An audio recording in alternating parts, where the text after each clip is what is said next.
that one connect to the joint.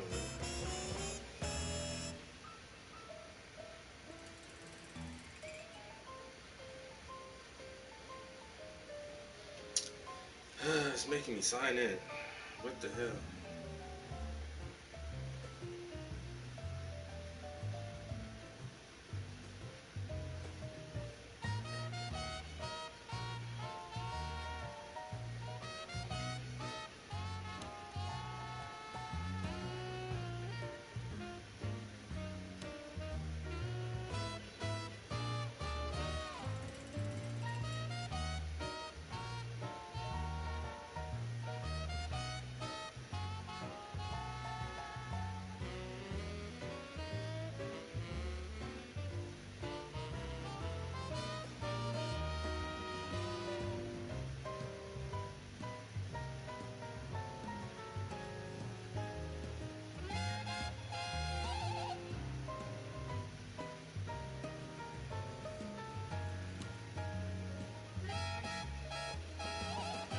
Yo.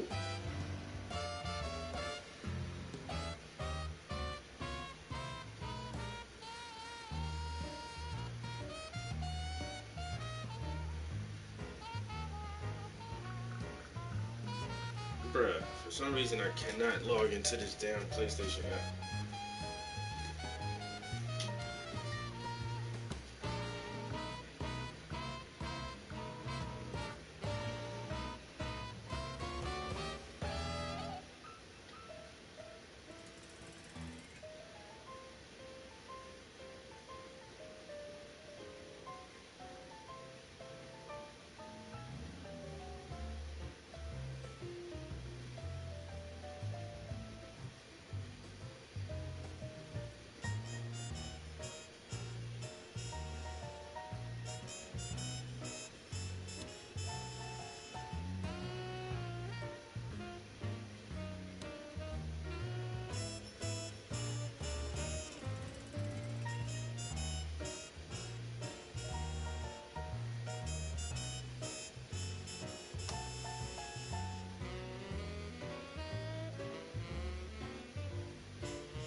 Hayden. How you doing? I'm Josephus, not Christian advice. That's all. I'd like to give you the best archival information so that you can stand up and use your voice. Today we're going to be taking a look at a video by Eric Manning of Is Jesus Alive, where he attempts to argue against Larissa's position that Josephus does not mention the historical Jesus. I believe he's just heard various arguments with no fleshed out justification for those arguments, and then he made this video.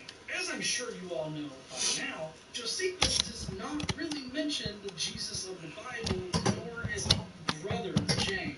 I've spoken about this subject multiple times, but today I want to really lay out the strongest case against Josephus mentioning Jesus. It's much more evidentially supported than Eric is going to describe it. If you're interested in why Josephus does not in any way mention the historical Jesus, then please stay tuned.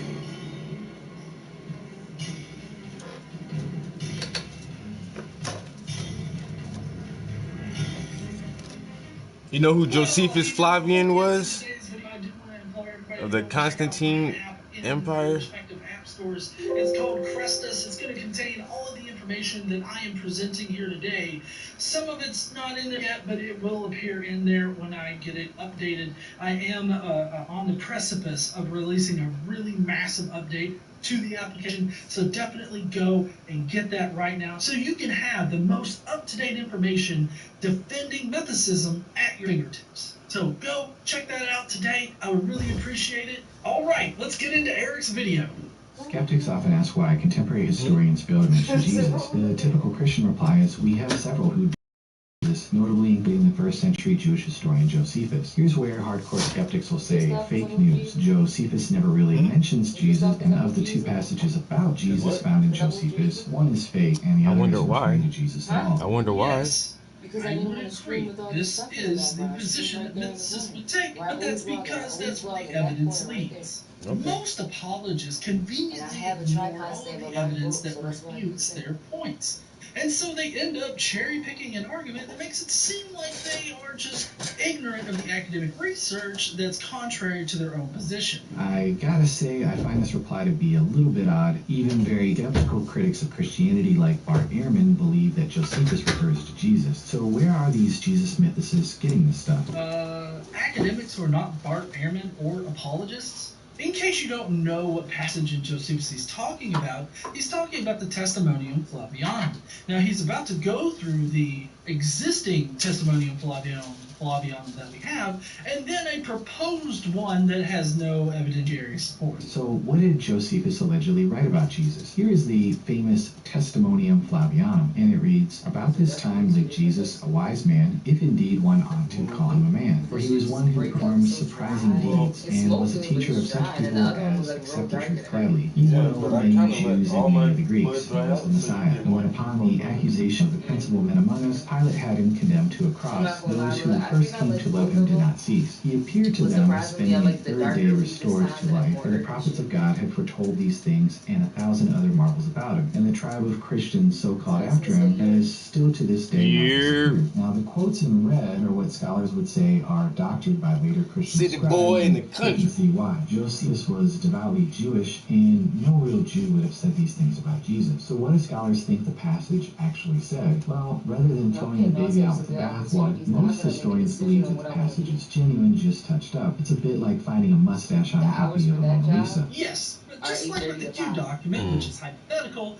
this also is just pure speculation. There is literally no evidence to suggest that any other version of the Testimonium Flavianum has ever existed. Interestingly, there's a 10th century Arabic manuscript cited by Shlomo Pine at the Hebrew University in Jerusalem back in 1972. Here's how it reads. You're not At driving this this far every time, there was a day. wise man who was called Jesus, and his conduct was good, and he was known to be virtuous, and many people from among the Jews and other nations became his disciples, but condemned him to be crucified and to die. And though those who had become his disciples did not abandon his discipleship. They reported that he had appeared to them 3 days after his crucifixion and that he was alive. Accordingly, he was perhaps the Messiah concerning whom the prophets had recounted wonders. So as you can see, this passage is much more neutral, but it still tells us a lot about Jesus. And most historians believe that this version is likely closer to the original text of Josephus, and even the skeptical New Testament scholar Bart Ehrman says the majority of scholars of early Judaism and experts on Josephus think that one or more Christian scribes touched up the passage a bit. Everything that he just said ignores the work of Alice Wheely.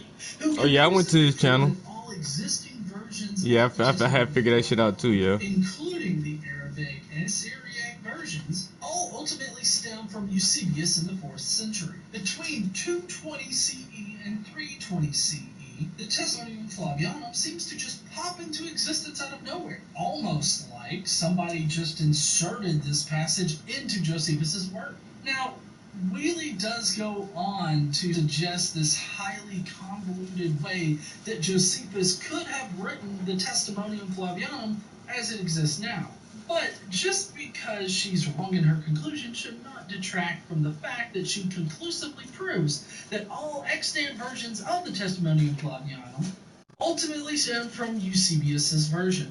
Also, Alice Wheely's findings were published in 2008, which makes Eric's video here 13 years out of date with the academic research. This video and the subsequent blog post was posted on Thursday, February 4th, 2021. There's literally no excuse for this other than just simply ignoring the evidence. So, problem solved, right? Well, not quite. Still, some claim the passage is a total fabrication. Why is that? There are 5 main arguments raised by the fringe scholars who don't think Jesus ever existed. Number 1, he says fringe scholars as a knock against anybody that doesn't already agree with him and the other New Testament scholars who are mostly Christian. Just because a position is in the minority doesn't necessarily mean that it's crazy, especially in this area of historical research.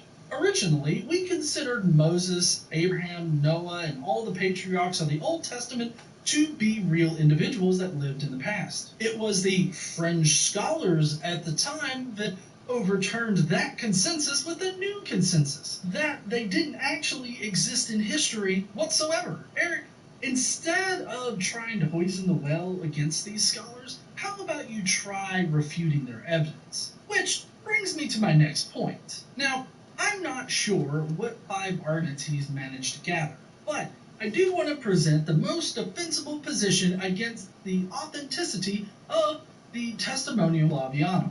As we've already shown with Alice Wheely's work, the original Testimonium Flavianum that most likely existed is the ones with the very non-Jewish phrases contained in it. This already makes it highly unlikely that Josephus would have written it. You can also look at Paul Hopper's work in A Narrative Anomaly in Josephus, where he establishes, 1, the Testimonium Flavianum uses finite verbs in a very different way than Josephus does elsewhere in his writing. 2, the Testimonium Flavianum uses oblique and passive language to insert Pilate into this passage, which is completely contradictory to how Josephus inserts Pilate into his work in the surrounding passages. 3, the Testimonium Flavianum has a completely different time organization than all of the surrounding passages.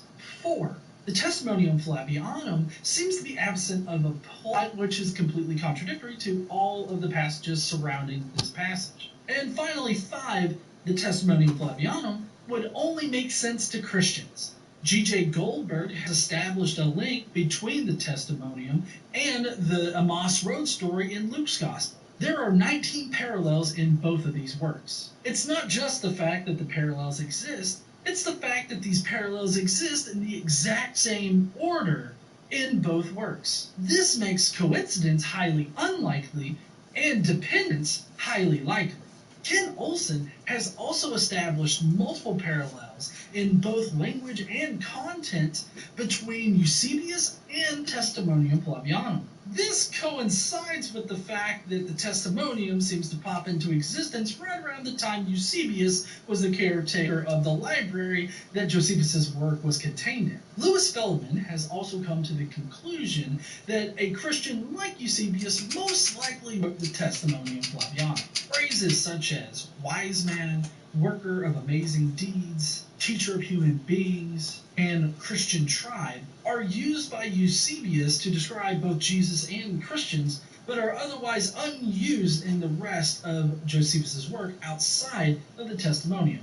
Additionally, the Testimonium fails to even describe what it means to be a Christian, which is very uncharacteristic of Josephus, considering that he does it for all of the other sects he mentions. One common way that you can test for an interpolation is to take the passage or phrase out of the context in which it appears. Surrounding text seamlessly together, then it may have been interpolated. This is exactly the case for the Testimonium, because the paragraph prior to this flows seamlessly into the paragraph after it with the Testimonium removed. Finally, as stated before, the Testimonium Flavianum seems to pop into existence between the 3rd and 4th centuries. Origen had ample reason to quote this passage from Josephus because Origen regularly quotes Josephus. In fact, no other pagan or Christian scholar mentions this passage prior to Eusebius in the 4th century. Normally, just because somebody doesn't talk about it doesn't necessarily mean that it wasn't there, unless other people had ample reason to talk about it. In the case of the Testimonium Flavianum, we definitely have ample reason for other people to quote it if it existed prior to the 4th century. This mountain evidence leads us to the conclusion that either Eusebius or his predecessor Pamphilus inserted the Testimonium Flavianum into Josephus's work using Luke's Gospel and the Emmaus Road story in order to generate the skeletal structure for the Testimonium. Alright, let's see how Eric thinks we argue against the Testimonium Flavianum. Number 1. If you remove the Testimonium from its larger context, the previous paragraph flows together. This section seems conspicuously out of place. The problem with this argument is that it isn't rare for ancient writers to digress, and other digressions are in fact found in the context of the passage. Footnotes, as we know them, are more of a modern thing. Furthermore, in this section of Josephus, it does emphasize Pilate's rule. It's totally understandable why Josephus would give us an incidental comment about Jesus since Pilate had him crucified. Well, I wouldn't put this as a main reason to dismiss the passage. I mean, it's a good hint that probably doesn't go there, but that's about it. He's also really downplaying what is actually going on in the Josephine text. The passage previous to the Testimonium Flavianum describes Pilate and how he slaughtered a bunch of Jewish protesters. The passage after the Testimonium Flavianum starts off with, about the same time, also another sad calamity put the Jews in disorder. The Testimonium is a glowing review of Jesus, especially coming from a Jew. So why on earth would the passage directly after it refer to the Testimonium as another sad calamity? Taking the Testimonium Flavianum out of Josephus's work has the preceding paragraph talking about the Jews being slaughtered by Pilate, and then the next paragraph being another sad calamity put the Jews in disorder, seems to flow together rather nicely. They literally fit like puzzle pieces. Eric seems to ignore all of these reasons because that means that this is not just another digression. It makes it seem like an interpolation. But again, I would not say this is a primary reason to disregard the testimony. I would say the primary reason to disregard the Testimonium Flavianum would be all of the scholars that I presented earlier that substantially lay out that Josephus did not write it. Number 2. No one mentions this passage until the 4th century. Why didn't early Christian apologists like Justin Martyr or Tertullian or Origen make use of this passage? Also, Origen even names Josephus, but he never even comments on this section. Well, I hate to burst your bubble, but this is an argument from silence, and that just won't do. General U.S. Grant wrote a ton about the Civil War, but he never mentioned the Emancipation Proclamation. Arguments from silence are notoriously sketchy. Also, what would Christian apologists use this passage to prove? That Jesus was wise or he did great deeds? That he had a big following? Few in the ancient world would have denied this or really even cared. Furthermore, the non-touched up version may reflect that Josephus was shocked that Jesus still had followers despite his crucifixion. We know that Origen didn't think that Josephus believed in Jesus, and Jerome mentions the Testimonium, but he never even uses it. Even though he cites Josephus almost 100 times elsewhere, he just didn't see any apologetic value in it. Again, I would say this is not a primary reason to disregard the Testimonium. I think it's good supporting evidence. The fact that nobody mentions this passage prior to Eusebius is curious. But it is also explained by Eusebius or his predecessor inserting the Testimonium into Josephus's work. Also, Origen and the other authors definitely had a reason to quote Josephus. Origen already cites Josephus in regard to Jesus. Why not also cite this glowing recommendation of Jesus? It just doesn't make any sense. But again, this is not a primary reason to reject the This is a good testimony of picture. Flaviana. After all, Josephus said a lot of negative things about other messianic tenders. Why was he not harsh with Jesus? Well, we know that Jesus never really led a rebellion against Rome, as with other failed messiahs. Josephus says he's a teacher crucified on unknown charges. There just aren't many harsh things to say, other than him being killed shows that he wasn't all that successful. We already knew that Jesus wasn't a political messiah. Strike number 3. This is not an argument against the validity of the passage. I'm not even sure why it's being brought up. It's a curious thing that definitely warrants more investigation, but I would not say that this is a reason to disregard the passage. Number 4, Josephus wouldn't have called him wise or someone who taught the truth. I think the answer here is that we're just not sure how familiar Josephus was with Jesus' teaching. Jesus taught many things that weren't unwise or untruthful, like taking care of the poor, helping the needy, loving God. Maybe what little Josephus knew of Jesus' teaching wasn't really all that offensive to him. Whew, strike number 4. Again, this is not an argument against the testimonium. I agree. We don't know how he would have referenced Jesus, but considering that the other so-called messiahs that he mentions, he calls them an impostor or a false prophet, I would expect him to use that kind of language. This is just one discrepancy that should cause you to investigate it further. But Number 5, Josephus wouldn't call him the Christ. He called him the Messiah. This complaint refers to the famous James passage, which most scholars believe refers to Jesus. Let's take a look at it. and it's like a, you know, but they got this stuff called Gorilla Snot, and Gorilla Snot is like this hair product that, like, you know, it's kind of do the same thing. It's more of a white people comment. But a lot of people, when they're doing it, when they're telling people about the Got to Be Glue, instead of saying Gorilla Snot, they say Gorilla Glue. And I'm just thinking, did she think that it was Gorilla Snot when she used it? Because Gorilla Snot comes in like a bottle, and it don't look like a hair product either. But this girl got verified and got not millions, but like thousands of followers just from that. Like, she's verified now. This bitch got a blue check. Somebody put the screenshot up earlier. I was like, damn, all you gotta do is be dumb. That's how you get verified? So I was on a stream this morning. They said to utilize TikTok and Triller. And they said even though TikTok is for kids, they were like, you know, don't put anything crazy on there. They were like, but, you know, just them short snippets, they were like, that's how they made their breakthrough. And one person was in film, one was in promotion, and one was in A&R, and then the other one was like an artist. Well, he's a producer, so they all are like, you know, they all do shit. And the one worked for an actual record label, and he was like, yo, if a record label want to pick you up, he was like, for me, I'm big on talent. He was like, some people will want to want you to come with the catalog. He was like, but anybody who believes in you enough, he was like, they'll take you with just your talent. He was like, but for the time being, he was like, do your live performances, same thing the other dude said. And he said, get on Triller and TikTok. He said, you'll do way better on there than you will on Instagram or Facebook. Like, it's the new wave, though. That's the... I just hate to be on TikTok, yo, but I gotta do it. I downloaded them today. Every app that anybody told me to download or anything they gave me, like, I went and checked it out at least. I made a Twitter too.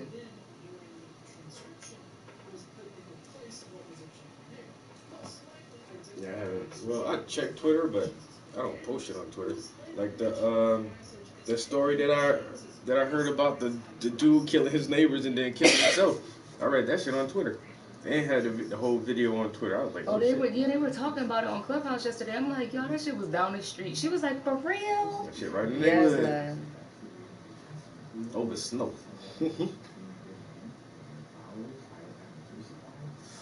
That's the thing with my Clubhouse experience now. Like, the one art chat room, it's like the main chat room. So you go on that bitch, they like 28 people on stage, yo. And they try to keep it under control where people aren't over talking each other and fighting for the mic, but with that many people, it's just difficult. As soon as one person stops talking, like, there is no line, like, okay, you go next. Like, one person stops talking and 3 people try to talk, and then it's whoever is, like, continues to talk, then other and 2 some people be in there all fucking day. I'm like, God, I mean, let me say this. The one guy, he like does some type of online trading, so he probably can sit home and do that because that's what he does. And a lot of people are home, so I'm not really judging because I'm home too. But even when I am here all day, I'm still not in Clubhouse for 8 hours at a time, 10 hours, 12 hours at a time. So I'm just like, I don't know what the fuck y'all be on. I can't be in that shit all damn day. The lady asked me, she's like, she said that shit again this morning, so I gotta watch the desk in the morning. And a few people came in the office, but the one lady I had to do the children reading for, she just said, she's like, Travis, your video is so nice. It just looks so well put together. How you had this the stand and the music, and how do you do that? How you gotta show me how to do that. I'm like, you got an iPhone? She's like, no. I'm like, there's a movie maker app in my iPhone. It's just you record small videos and it's easy. That you just paste them all in there and select some music and paste that shit and it's a wrap.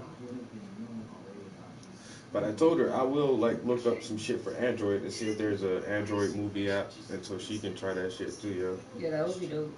I told her I'll find her something that she can download on her phone that'll basically work the same, because she's really like, this is the third time she said something about that shit. Like the day I made it, she said something twice, and then I came in like, on Monday morning. She come in just still thinking about that shit. That video was so nice, and the music. My bad, ate that. You was talking. It's okay.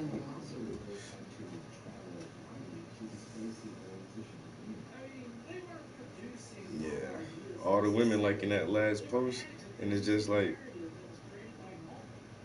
Because it's what we all want to say, but we don't want to offend anybody by saying it. Because I feel that way, but I know that if I say it, it's just gonna be like I don't a give a war. fuck.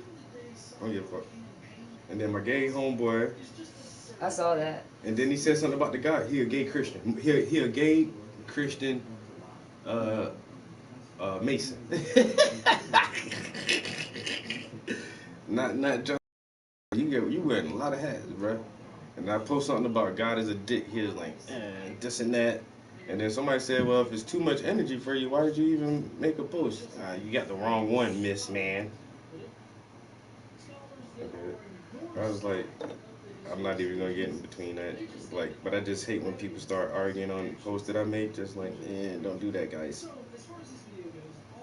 Because I know him, and for real, in real life, been knowing him since I was a little kid. But I'm not gonna back either one of y'all if y'all start arguing over dumb shit. I said what I said, and it's a post that I didn't. And that's some things, like sometimes I just post something and won't even give my opinion on it. I'll just post it. And then sometimes I'll give my opinion on some posts, even if I didn't make it. If I'm just reposting something, and then like, I don't know, like this tranny stuff is funny to me, you know. And that's the thing, like, nobody cares, but, like, yo, you don't know what it's like to be a woman, and you want to feel like a woman. See, it's a difference between being a woman and being feminine. You could say, hey, I choose not to identify as either gender. I respect that more than for you to be born a man and say, I'm a woman. Now, if you feel as though you were born in the wrong body, I don't get it, so I can't tell them what to identify as. If you want to identify as a woman and you're a man, or vice versa, I don't give a fuck. But you're not about to get my uterus. You're not about to take my uterus out of my body and implant it into yours. You're not about to walk around to my brothers or my future sons and tell them that you were born a woman when you weren't. It's just certain shit you don't do. Because if my son, I hope my son would never have that issue, but with no matter how much surgery and hormones, like you can't really, once again, you can't really be a woman, Jay.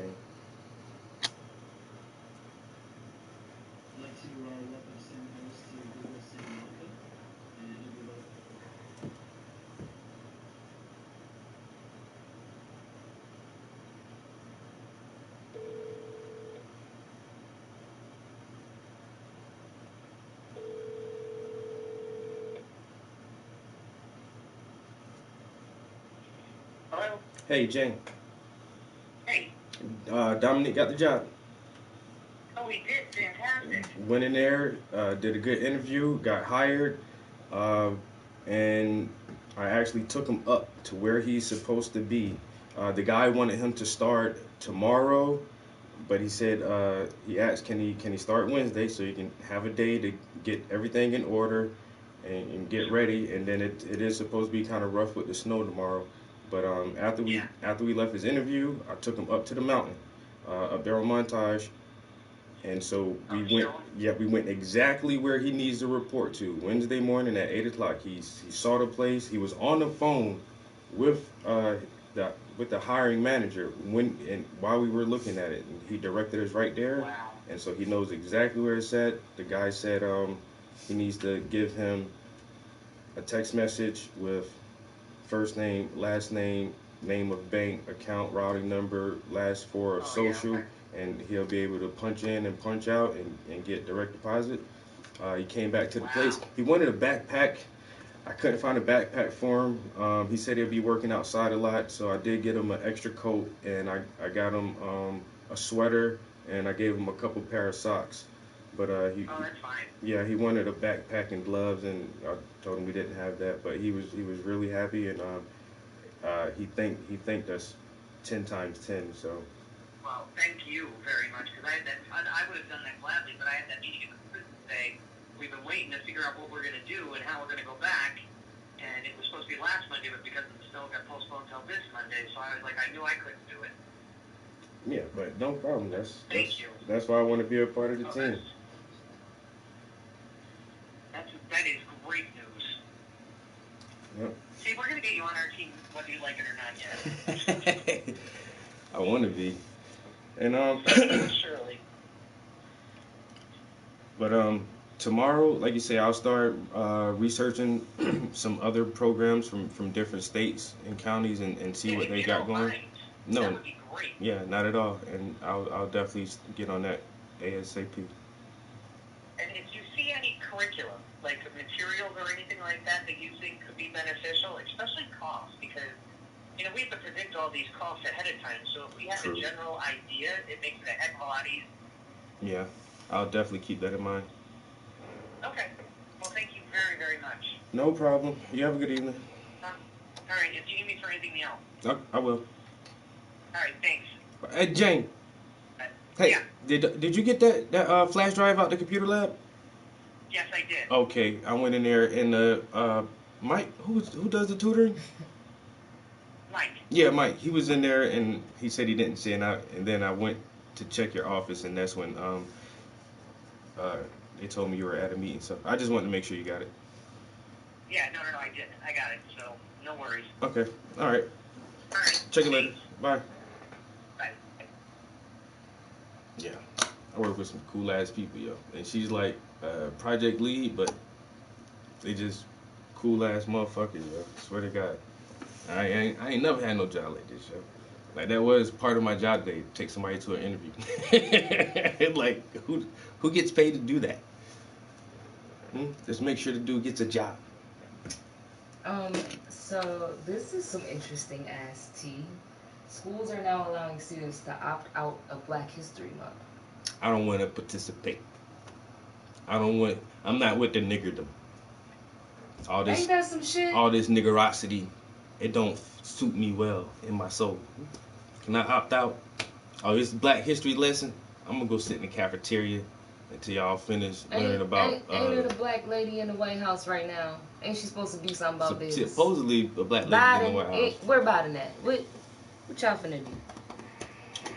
What state is that? The person who posted it is in Maryland. And is it some type of news article they post, or they just said that? They said it, but in the comments, everybody was going in like, "Yo, I can't believe it! I can't like." Everybody's going in about it. I just haven't found the article on Facebook yet. But I mean, the person who posted it, they don't post bullshit. And then everybody, like, at first I was like, what the fuck? So I had to go look through the comments, and everybody was like, well, they can do that all they want. I'm teaching my kids at home, da da da da. So it's like a whole debate.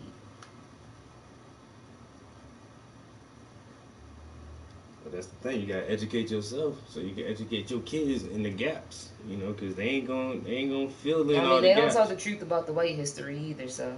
They say no white history either. I'm opting out. If you opt out of white history, you can't go to school, Oh, man. it was in Utah, In of Utah. course. It wasn't in Maryland. How you gonna go to school if you opt out of white history? Black History Month. Utah school backtracks after opt out black backlash. The NAACP called them.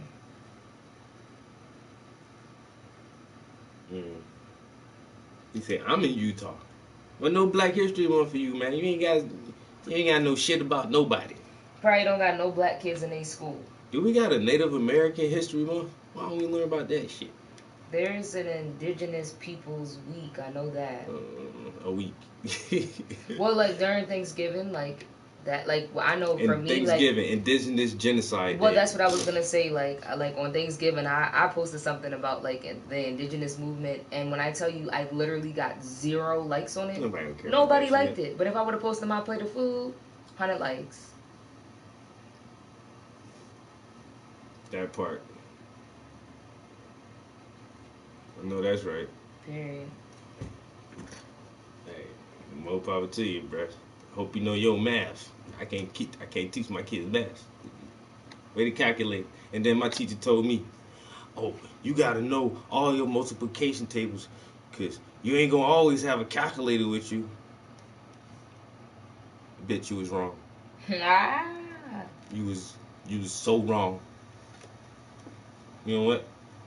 I got a whole Encyclopedia Britannica in this thing, man. I got a whole Library of Congress in this thing, man. I know anything I want to know now.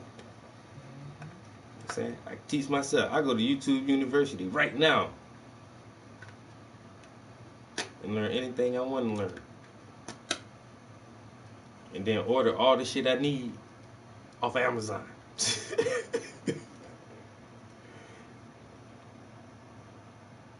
Amazon.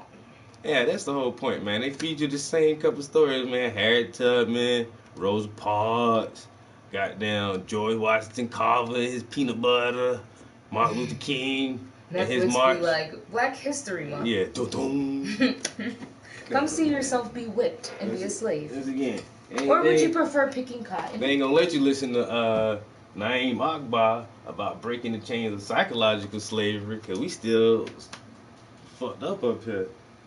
You know what I'm saying? Been listening to Thomas Sowell. They ain't gonna play no goddamn Thomas Sowell goddamn lectures for Black History Month. Teach these kids what the fuck going on. You know what I'm saying? It's crazy, man. It's crazy. But man, that's why I gotta put all that shit in my art, bro. I feel like that's my calling. Educate through the art. Art and education, man. I'm saying maybe if I can just paint it just pretty enough, make it look just good enough, somebody will pay attention to the fucking material in that shit. There's so much like, what the fuck is in that book?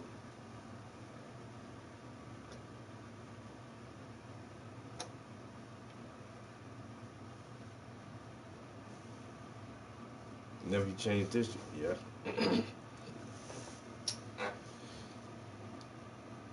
Ooh. Alright, this is an after work stream. Definitely gotta get some painting done. You gonna be here long enough to DJ, or am I gonna keep listening to my atheist debates? I'm sure you would love that, but I don't mind DJing. My atheist debates. Gotta get some I am paint. about to go make something to drink, or I don't know. Alright, I gotta get some paint on this canvas, guys. Sleepy. Work through this goddamn mission. Work through missions with my permission. Keys in ignition. I'm hitting switches. Ooh, with my commission. It's my permission.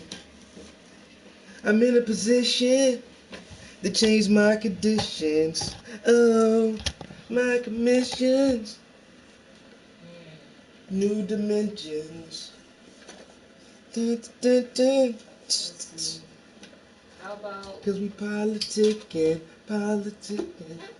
who Africans prayed to before slavery? Ooh. from they gonna Essex something. they gonna be like, Christianity came from Africa. See, we was the first Christians before Christians was Christians. But it is Kemetic centered living, so I don't know. We'll see. See, my brother. I want to address it through teaching the Afro-spiritual science. So The Afro-spiritual science. the question is, who did Africans pray to before slavery? Before I answer that question, a quick note to understand is that the continent of Africa developed as... Some people in Ethiopia who are like the older Christians swear up and down they have the Ark of the Covenant from the Bible. So that's some weird shit. But Christianity permeates African cultures, definitely. And it's so funny that most Christians, I'm sorry, not if you are a Christian and you're a good person, good for you. If the shoe don't fit, then, it ain't you. But most Christians got this big ass fucking ego, and it's like, my religion is better than yours. Same thing with Muslims. My religion is better than yours, and my way of life is better than yours. And if you don't do it this way, you're going to hell. You're not going to make it into heaven, or you're not going to make it to Allah, or whatever it is. But no matter what religion it is, it's like, we're the chosen ones. And then it's like broken up. Like the Jews, they think they're the chosen ones. And then you get the Ethiopian Christians, and they think they're the chosen ones. So it's like, who's the fucking chosen ones? Let me know. And then how can your God have a chosen people? Right. That's then what always got me chosen like. People, then why wouldn't everybody be Jewish, or why wouldn't everybody be Exactly. If they know the truth and they're the chosen, then everybody should be the chosen people. Like I say, everybody should be Jewish then, or Muslim. And if not, then how can God choose one group of people and then don't communicate that to the rest of the people that, hey, you're fucking wrong?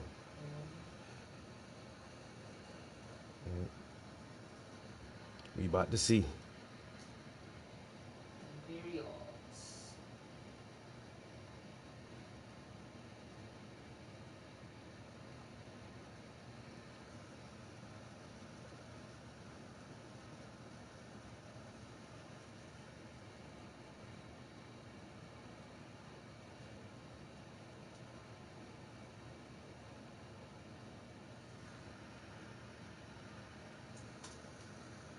From over many thousands of years.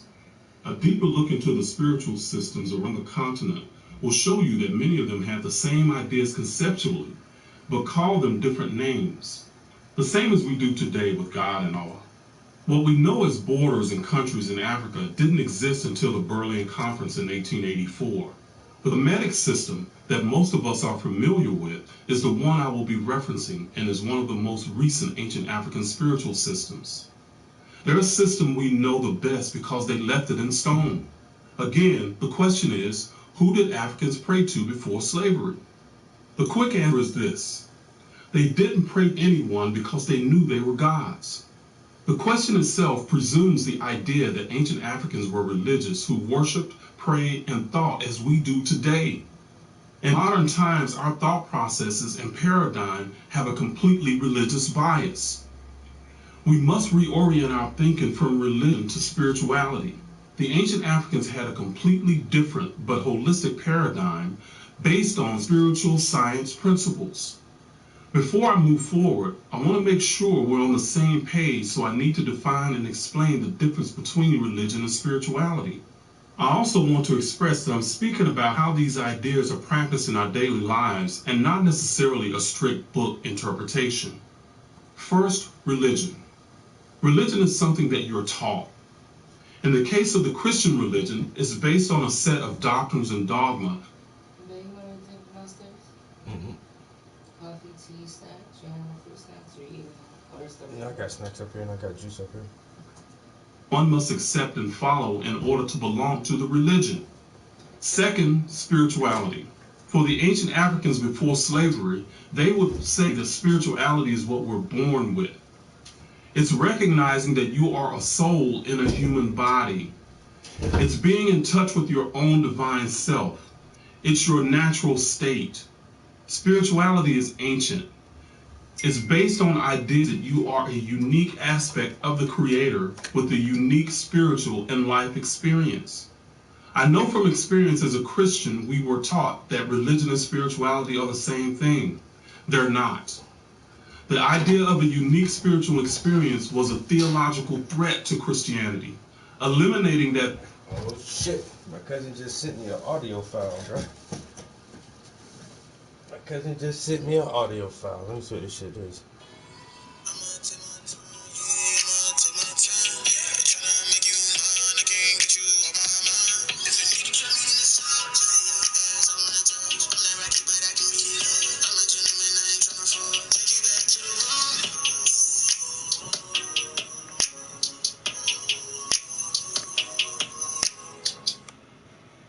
That's it. Oh my god, nigga.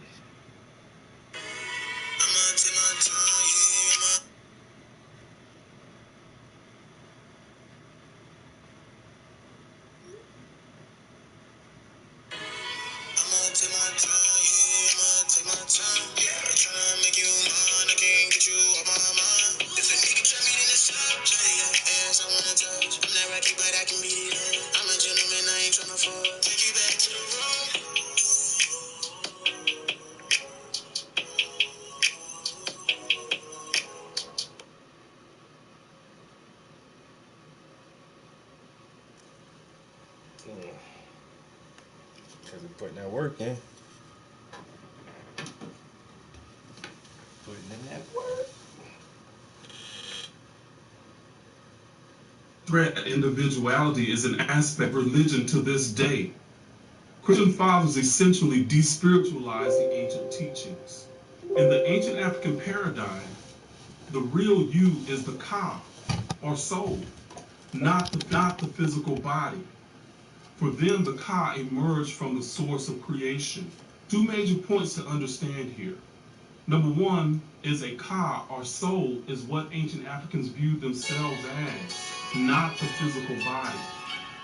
They were eternal beings in a transitory form as a physical body. Number two, the ka forms the physical body. The ka is eternal and it has many physical incarnations for a reason I will touch on later. The ka was created from the stuff of the netter of netters, or God, and the ka created the physical body from itself. I know the idea that God didn't directly create everyone may be difficult for some, but I'm expressing African spiritual science, not religious doctrines. That was their paradigm. It was different than how we are taught in religion. Now, mind you, the religion that we know is the ancient African paradigm that was repackaged and given to the world as the Abrahamic religions of Judaism, Christianity, and Islam. So now that you have a foundation of the African spiritual paradigm and its contrast to our modern religious paradigm, let's get to the question. Who did the Africans pray to before slavery? So here's the answer. Ancient Africans before slavery knew there was one God that created everything in existence from itself. It would be analogous to God being an ocean, with the symbolic of the entirety of existence. They thought that as a ka, you are a drop in that ocean. As a ka, you are the same stuff as the ocean, just not the same magnitude. Sticking with the analogy of the ocean, as Christians, we're taught to believe that as drops, we're different from the ocean. It's an absurd notion when you analyze it that way. Within the Christian paradigm, because we're different, we have to cultivate a relationship to God. When we ask the question, who did Africans pray to before slavery? It's with the mentality given to us through slavery that we even approach the idea.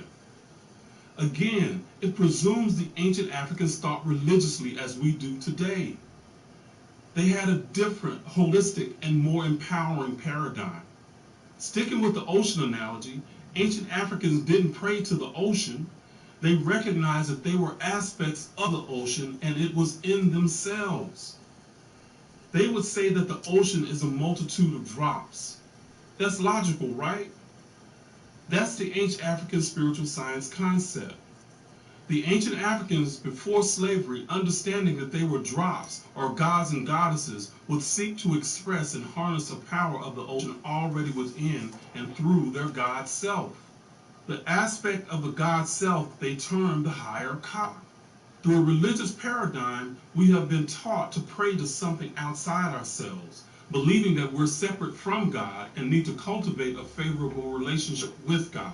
The ancient Africans taught that as an eternal Ka, you are on a journey to recognize your own divinity or God's self. Expressing yourself as a Ka in flesh through many incarnations is one way that the higher Ka learns and emerges as a God's self.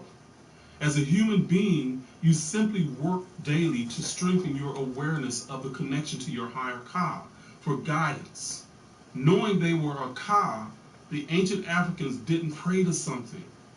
They would turn inward, tap into the power of that ocean of consciousness, and as God and goddesses create what they desired.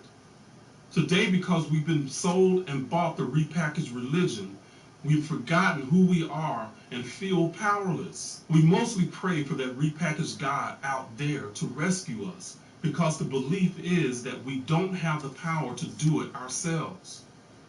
It's time to wake up, gods and goddesses. Tap into your higher Ka, your spiritual self, and create what you desire. This knowledge was left in stone to rediscover. It's profound. You are powerful and have the power to create. I'm Reginald Ku Akaru signing out. Please like and share this video. If you're interested in connecting to your higher Ka and developing more spiritual knowledge beyond religion, you can click on the link below in the video description and go over to my website, www.comediccentredliving.com, where I have many articles and e-courses that will show you how to connect with your higher Ka and develop your God self. Thank you for watching. We just had the most amazing family vacation.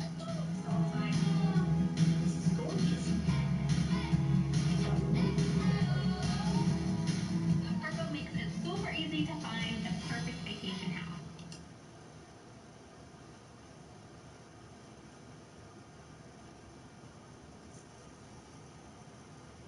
$57, $58, $59, $60. That's 4 minutes. I can do 5. Okay, sweetie, I really have to get ready for my meeting. Switch to Progressive and you can save hundreds. You know, like the sign says.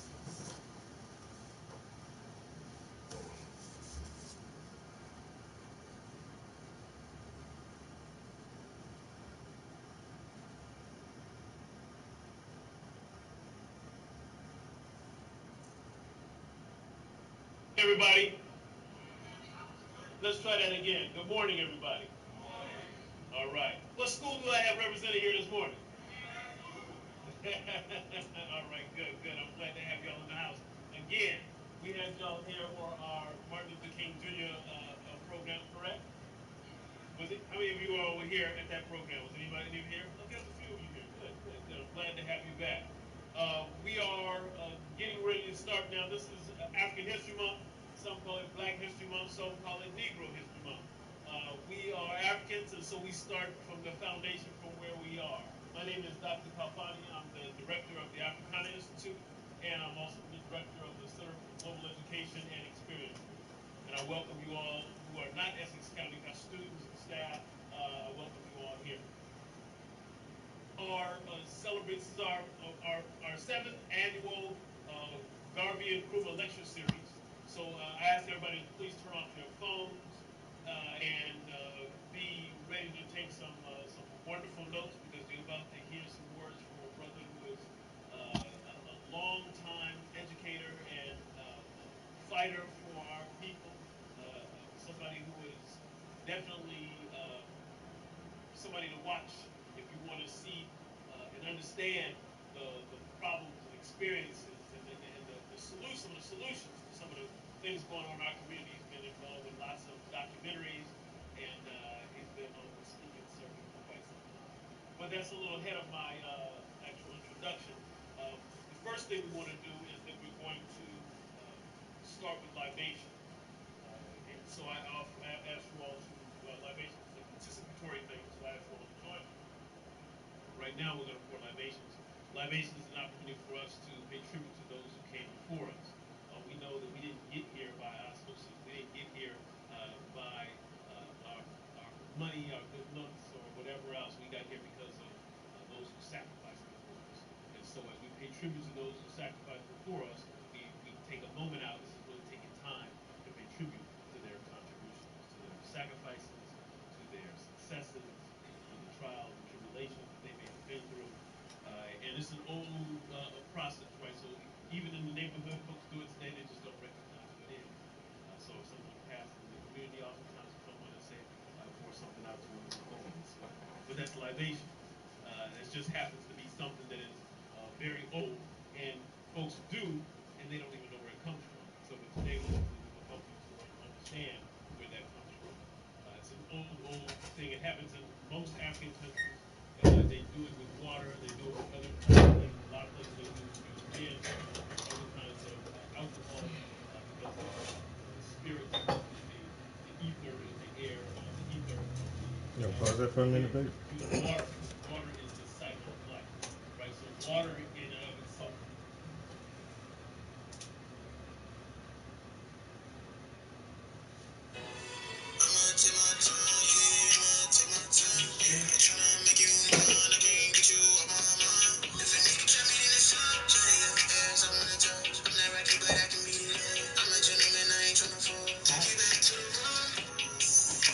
Got a Chris Brown vibe.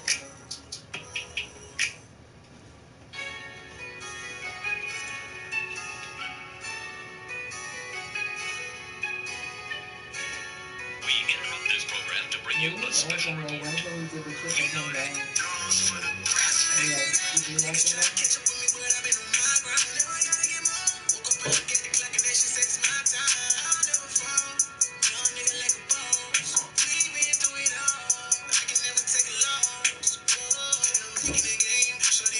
Is there anything that you want product-wise, like not stuff for the house, but like deodorant or like hair grease, lotion, anything? Well, I just got lotion. Yeah. You need socks though, right? I need underwear. Where would you get them from? Is online? You need to get them online? Walmart is underwear. I mean, I was trying to get you some, but I didn't want to pick them out for you, but I want to get you some, so I could just give you He sent me a couple songs. I'm like, damn, but you cooking up hard. He's like that last joint he dropped. He's like, that was only like 8% of the music I have. I'm like, what? Or some percentage he said. What he said? Oh, he said 1/8 of the music he has. But we definitely like. I normally don't stay in my hometown when I go home. I normally stay in the next city. It's kind of like Scranton and Wilkesboro. I just be in the next city over. Cause my town is so fucking dead, yo. It's just like. I mean, that's fine, but I don't even go down there to make music. That's what I'm saying, but no, but that's what I gotta say. If I do, and then Brandon, he has a house in the, like I said, in the next city over. So I was saying, like, if we just stay with Brandon, we don't have to pay for room and board. That's true. But then if I do, I agree to say, or I could ask Chase, can we just stay at his crib? But I don't. Like I said, he just got his house and his girl. Still with Brandon. Brandon would like that. Yeah. And I said it's only like the same time it take to get to Scranton, like a 20-minute drive. No, I think I'm gonna take the job in Scranton. Yeah. It is more mileage in my car. Yeah, that's what like. But it's a less stressful job. Well, I'm not gonna say that. That's the one thing I've figured when I move here is just like I'm just gonna have to drive. And I did try to find a job in Wilkes-Barre, but it was just like exactly, and it's just like shit. Even the other job is not in Wilkes-Barre, and I told her like I'm not from here, and she asked where I was, and I was like I live in South Franklin. She was like, oh, I don't live far from you at all. I was like, yeah.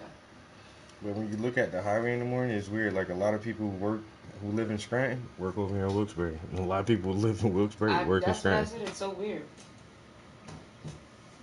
Yeah. I can't remember the name of where she said it was, but it was close. It wasn't Plains, but it was somewhere like that. That was like, you know.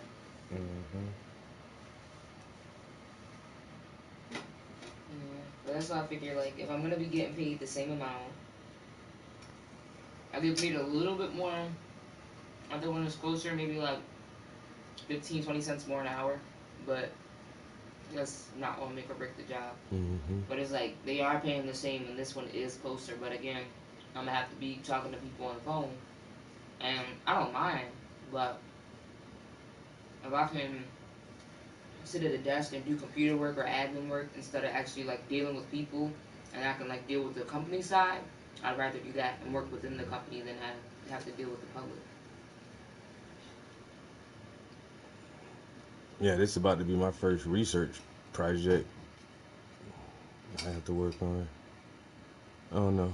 I hope it snows bad enough where I don't go in tomorrow. It's gonna snow. It's gonna slip. I think it's gonna be 21 degrees. So.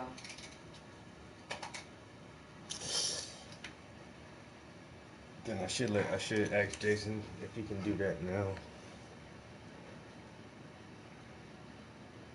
See what he says. I don't know.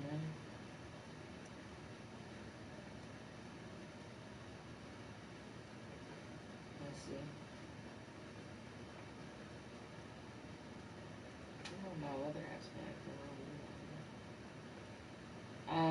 Actually, it's about to start snowing at 5 and 6, and then it's gonna stop. And then it's gonna start again at 1 a.m. and go all the way tomorrow. Last time I looked at it, it was like at least until 10 tomorrow. Oh no. Right now it says 3 p.m. And that, another fucking snow day, like a whole day. Yep, and it's gonna be 25 degrees. Yo. And then by the time it stops snowing is when it hits 34 degrees at 3 p.m. But that's to say that it even hits 34, because remember when we got our snowstorm this time, Maryland was supposed to get it worse, and we got it way worse than they did. Because our temperature was supposed to be high. They predicted that shit to be like 34, and that shit was like fucking 28. So. And the colder it is, it's like the bigger them fucking snowflakes be, just big, massive ass flakes, just. Yes, and then like yesterday was like sleet, hail. Hell, slick water type. Like, it was a weird ass mixture yesterday. So, but I mean, yeah, that's good. If it could snow till like 1, 2 o'clock tomorrow, you're good. As long as it snows in the wintertime. But I highly doubt it's gonna hit 34 tomorrow. I thought it was gonna snow today. You know, you step outside and it's like. You got that brisk nip in the air, like. Yeah, like it's always cold, but when it's gonna snow, it just feels different. Like the atmosphere is like wet, but it's like cold. To me, like while it's snowing, it seems to warm up or something like. Yeah, it's the before it snows and it's so freaking cold. But while it's snowing, it seems like the snow, I don't know, it just buffers its own cold out or something. I don't know. It just seems like the temperature changes when it's snowing. But yeah, we've had cold days, cold nights. The ground is damn near frozen. That shit's gonna definitely stick, yo. And then once again, it's COVID, so a lot of people do work from home. The traffic isn't as heavy as it normally is on the average day. And so the roads be extra bad in the morning time, yo. And it's not like the highways are good, but just getting to the fucking highway. And then the shoveling and the moving the snow and the goddamn warming the car up. Yeah, that shit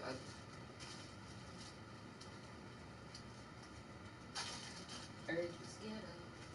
But somebody already said it. Me and Jane were talking at work. She was like, well, Jen rescheduled all her shit from tomorrow because she's supposed to have 2 people coming in. And she was like, yo, we rescheduling. So that's one person who's definitely not having anybody coming to the office. Like I said, if I can work on that mural project and some research for our juvenile program, I can do that shit from here, yeah. But we about to do some big shit, man. Hopefully this juvenile program gets funded.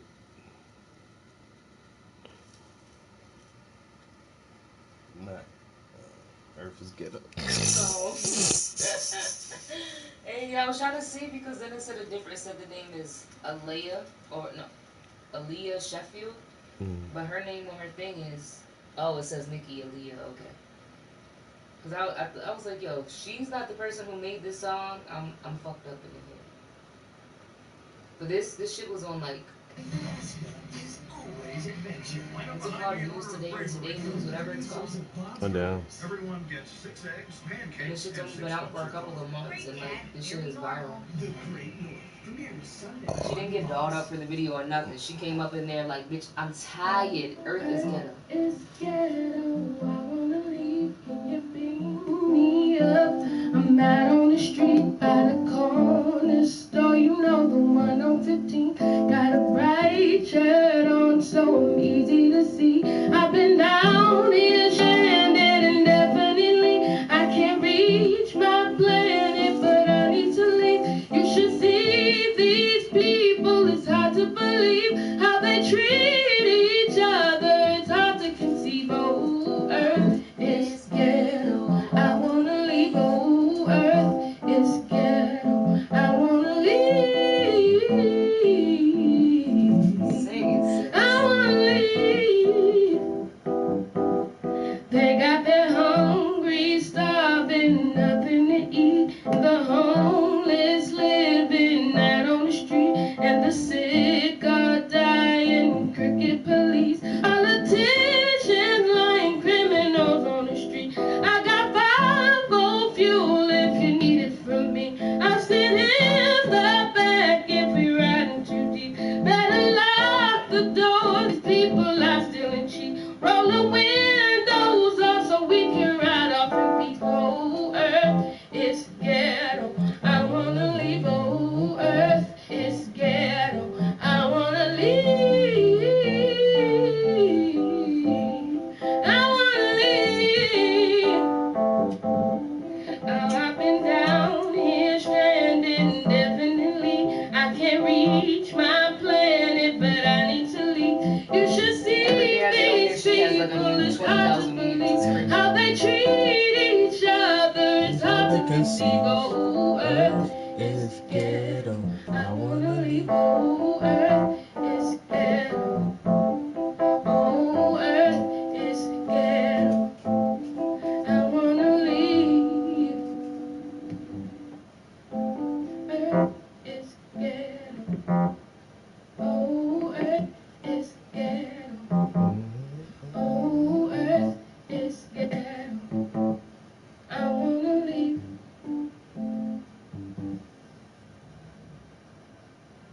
What's the best song ever?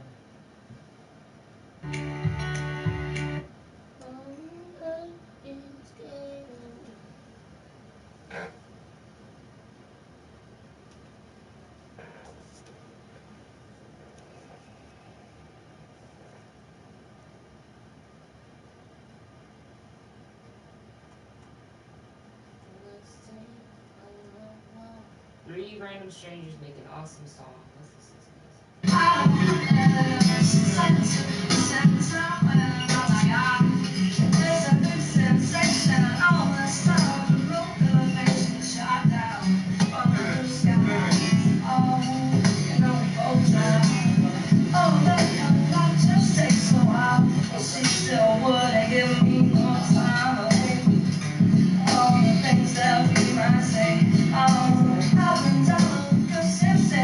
I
don't know, no. Tell them just don't know. Don't know. Just don't know. That's how we supposed to be as people. There's one time we were freestyling outside, and common sense just walked up and started freestyling. Yo, I was Just walked out the fucking dying. blue and just like, you know, my yo, and he went back and forth like 2 or 3 times, went back and forth. Real freestyle, man.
Right back in the work. That was good shit, man.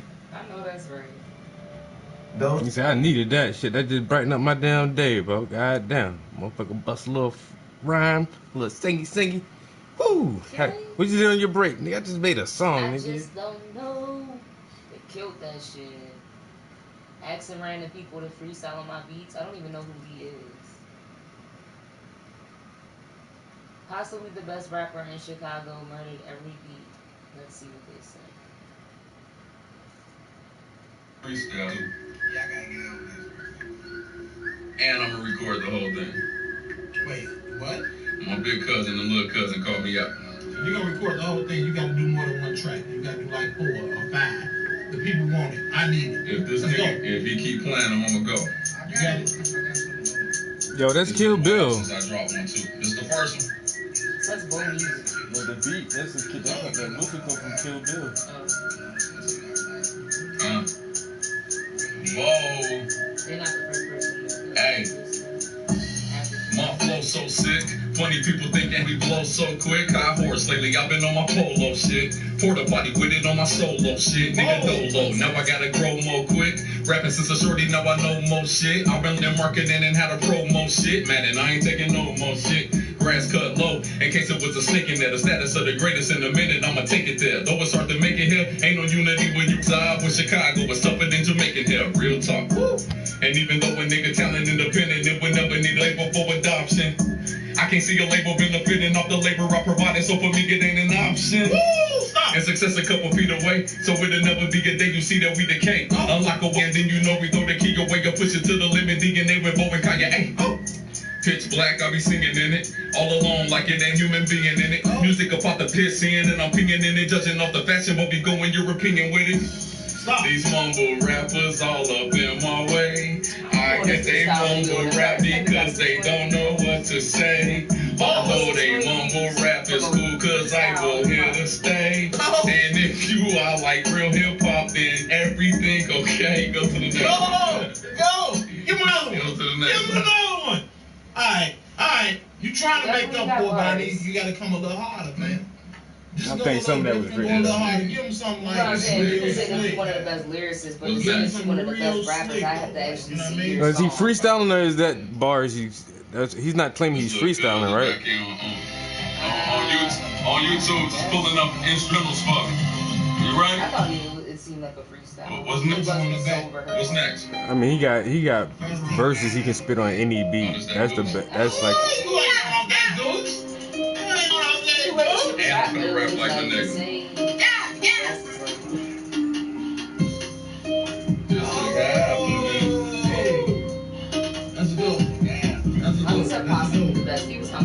Just to have of it. Hey, the last time I smoked a blunt, I just wanted to laugh. Drunk and tipsy walking like I just took one to the cab. Weed residue and brownies, I took 1.5. And a nigga high as fuck for like a month and a half. I be witnessing these women, they be chasing they commas. They twerking while Instagramming it all in they pajamas. They mimicking them Kardashians and even Rihanna's. Not knowing that niggas really wanna Michelle Obama. When they come to dating, niggas say the whiter the better. Cause no matter when you call, they come no matter the weather. I had a white chick and I regret the day that I met her. She talk too much and love to fight, I call her Conor McGregor. Yeah, cause you can tell that was written right there. Yeah, that last one was written. The first one seemed more natural to me. Yeah. You know what I mean? Jay Boozy said what's good. Boozy, what a doozy. Working on these connections, man. Trying to beautify everybody's house. Shotty Haro versus Arsenal. Sorry, Oh, guys. them Philly cats. No. Arsenal, Arsenal from New York, I think.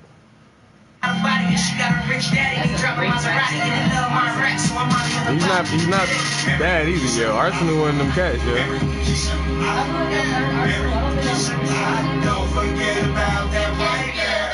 I might have heard this battle right here. I listen to a lot of Arsenal shit, yo. Yeah, it's old. I heard that Yo, I know y'all remember Blind Fury though, the white boy that can rap. Yeah. On Freestyle Friday. Or I'm not gonna lie, I really enjoyed watching him because he was blind, yo. It just was something so different. I've never seen like a celebrity blind rapper, and I'm just like, yo, that's right, represent. Don't drop to life.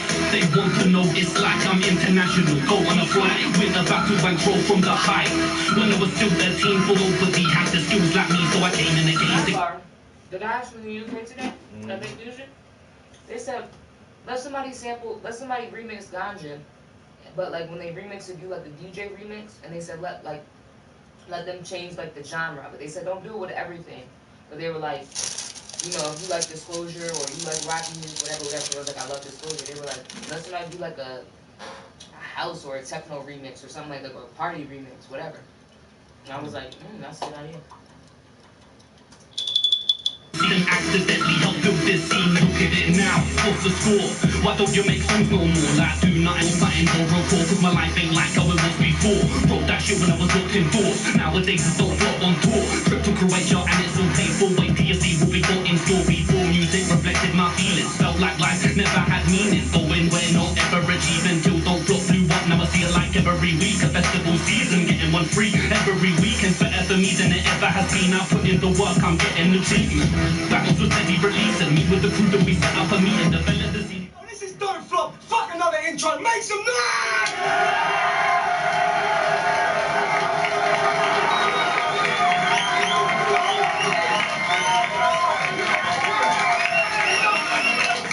Let's go. First off, shouts to all the guests you see on the balcony. Shouts to every one of those dudes for coming through, showing love. You're having the first time for the event, a couple of them visiting, a few more. Shouts to every single one of them. We fucking hope to see you back, do you know what I mean? This is Don't Flop. This is us stepping our game up like we do at the end of every single year. We are officially 4 years old this weekend, do you know what I mean? There's a couple guys in this room that have been to events for 4 years. Shouts to Worldwide battling, London, yeah. When you hear somebody talk from London, you don't know what they are. No. You don't know what they. Everybody sounds the same.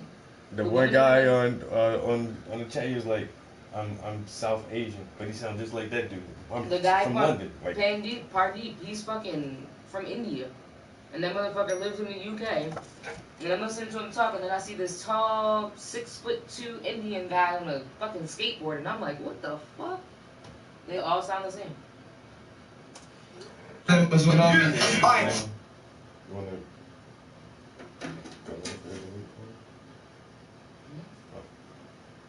Well, you gotta wait for him. You wanna grab it for him? You don't think he wants it? Or you can ask him to come up if you want to. Well, what? I don't do it. I just hate to get. I know, but it's not that shit. They say he's on the way now, so he should be on the way. But yeah, them London guys. Especially this is a promo battle. I want to see everybody that watches this discuss this shit, man. Don'tflop.com/forum. It takes 2 seconds to sign up. Sound Graphics holds that shit down. Make sure you go on there. Tell us what you thought about everything around it. If it was judged, let us know what you think about who won. Do you know what I mean? Okay, let's get right into this battle right now. So happy to be introducing the dude on my right from New Jersey, repping that UW Battle League, Arsenal.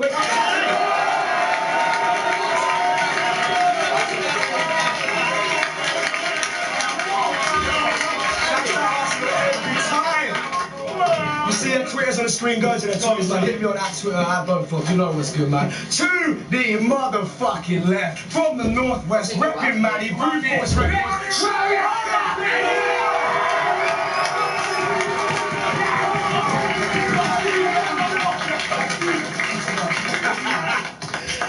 They talk about fucking perfect matches, man. This is one of the most perfect matches we've ever set up. These two dudes chose off camera. Arsenal was cool with Shotty going first. The main event of the weekend. Arsenal vs Shotty. Horace on Shotty. Let's go.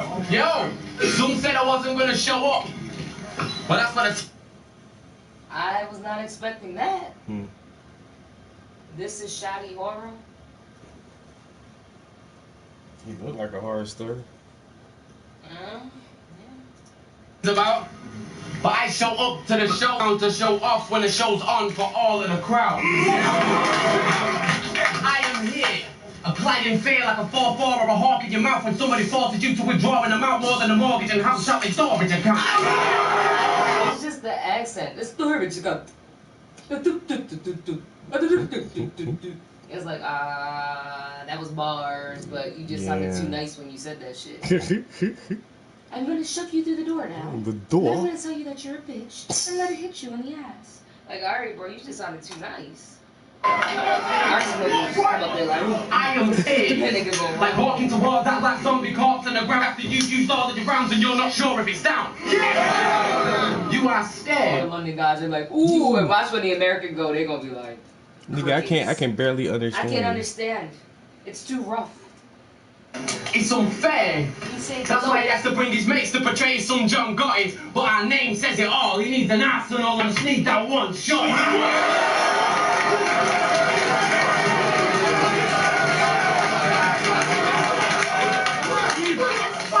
But don't talk about guns here, sunshine.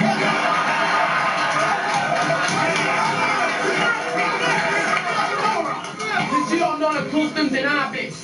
London man will roll up to the club with 2 old muskets rolled up in a carpet, folded under the armpits. Unroll the rug to expose the type of guns that look like trumpets or something they used to use to hunt into safaris. Pointing right in your face without so much as a yard between the gun and the target. Book and put the finishing touches to the predator. Look at this motherfucker is style. Tell that crap with the dreads he isn't fuck. Ooh, no he didn't. He said tell that cracker with the dreads. That crap with the dreads. I think he said crap. I'm like, ooh, Arsenal, but look, Arsenal just chilling. He's like, first of all, bitch, I don't even know what the fuck you saying right now, but Arsenal's face the whole time was like, really, bro? Really, bro? With Arnie. But wait, I'm a white guy from England, and I have no business talking about that crip shit. But I do want to talk about that bitch shit when you know your wig split by Trick. You told him you didn't know shotgun chug and got off stage and admitted that you did prick. As soon as you let that shit slip, we saw your face change and your pitch shift. You know if she wasn't in your district, you was probably on his hit list and you gave Calico the puppy dog eyes and tried upping on the Wiz stick.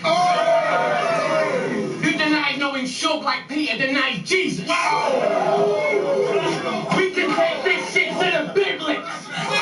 Whereas I would die for my brothers and those I have chose to live with. Although I refer to those promote religions that don't promote the holy scriptures, all I'm saying is the minute you deny the folks who sit where they expose the bitch in the soldier image. What did you think, bro? What did you think, bro? You was gonna roll to England and face some overbraised chauffeur-driven bloke that flows up tea, toast and biscuits, crickets and bowling wickets? But I just said it. They say bloke though when he said that shit. What did you think? I wouldn't expose you like them photo pictures loaded up by loaded looks of Calico when he was going swimming. Pussy, know your limits.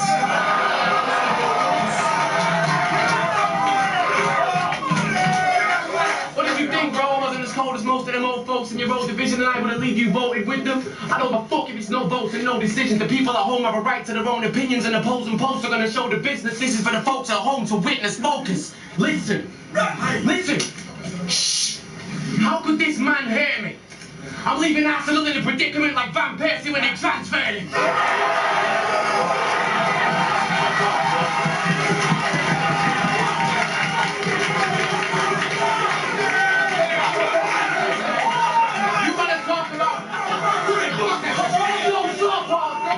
You want to talk about cat-basting and crack-serving pussy? I know you don't put that work in. Only time Arsenal let shooters go was to Mancini or that twat Fergie.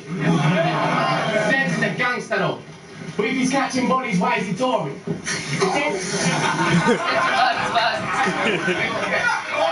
If he's catching bodies, why is he touring? If they got warrants out for the Glocks he fires and the ops supply, then the cops will find him surely. But when they did that background check out, and his background checked out, they didn't stop him trying to board it. It was like they finished top four the way Arsenal qualified for Europe. Don't block all fucking day!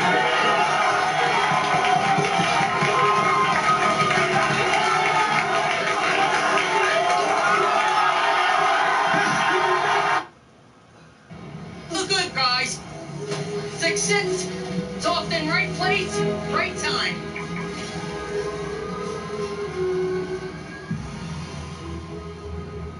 When opportunity knocks at your corrugated garage door,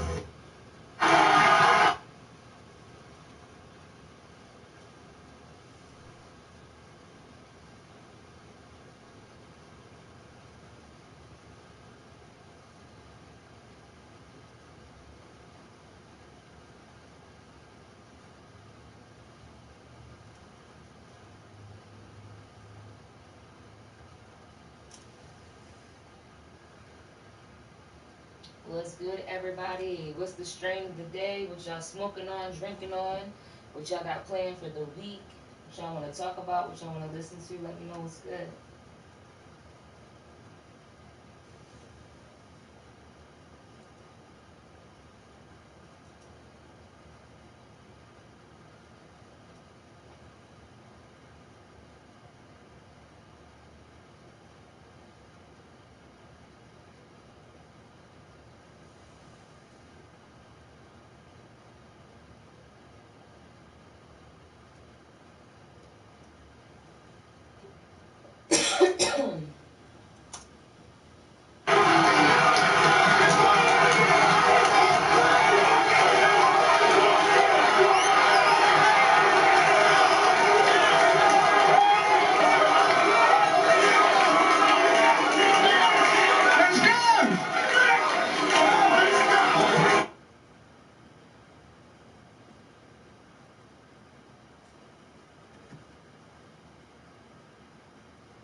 Well, back to the rap battle we go.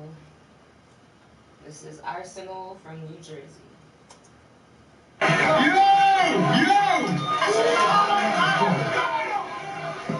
Once again, I'm here in another cracker's country. In another cracker's face. Taking another cracker's money. Now, if this cracker smile, I'ma say ain't nothing fucking funny. You are ugly. In the UK, Arsenal's a household name. A known fact that'll get you far. Wait, I used that against Conceited. I gotta get a shotty bitch a different bar. My last sniff coke but through a different straw. Since you like football, I chop your head off your shoulders, mate, and kick that shit before it hit the floor. This shit'll fly across the room, break every lamp and dent the door, all before it fall into the goal. I did all that just to score. You the type to put a date, rape, drug, and a drink, don't hit the whore. You got too much pride to ask for my autograph, so you still ask me for my signature. And last night, I was this close to dick his lover. I walked out the bedroom to get the rubber, come back, lift the covers, his bitch in my bed. Fucking Stifler's mother. Little freak bitch, every day weak bitch. She wanna snap into a Slim Jim, ooh yeah, and slap on that beef stick. Real talk, no joking, I'll fuck you up on some G shit, then do it again a little different and call it the Beat Your Ass Remix. Wait, I said that too.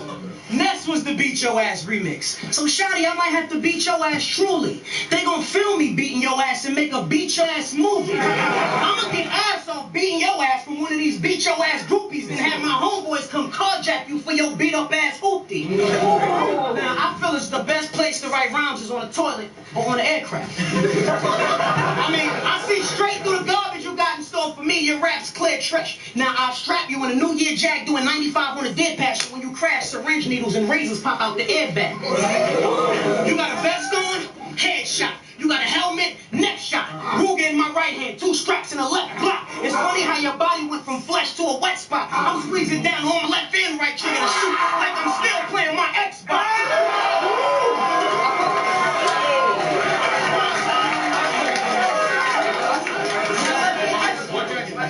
What would you do for a Klondike? Let me guess. Yo, fuck that big Ange bitch from the Mob Wives. Blick the ring, I'm hitting things. Your whole career was just sideswipe. Unanimous intervene. DNA throw him in a chicken wing without the fried rice. To beat me, you gonna need Street Fighters, Kid and Ryu. You gonna need Megan Good's mom's voodoo doll from Eve's Bayou. 2 midgets on mopeds with broke legs to breeze by you. And a book on how to deceive, that mean Adam need Eve's Bible. You big fag, I'll run up on your pop, slap his dad, give him whiplash, then put a hand grenade in his shit bag. You a bitch ass cracker who wouldn't ride if this was Six Flags. I swear to God, I put every word on a stitching on my Crip flag. I'm out in London on stage shit, grape shit, bandana on my face shit, have him muted, this nigga wouldn't say shit. He unable to talk. He the nigga to catch a case with. I call him amnesia. The memory get erased quick.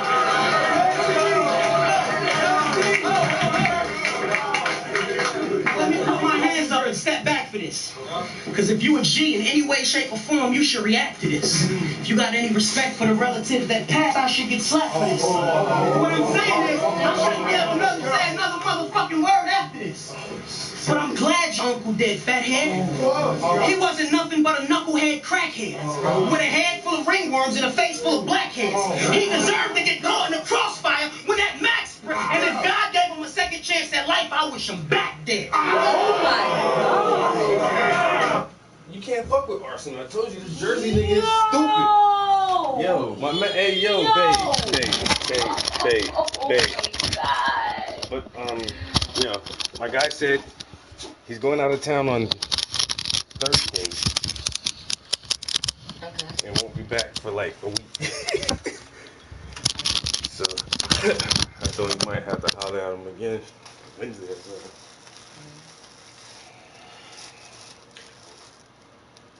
What? Wait a minute. Huh? Did I give you some money yet? No? Thank you. And I'm sorry to give you money.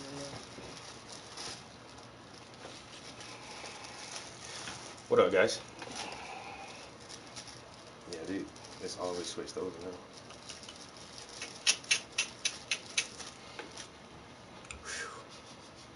Pass all this.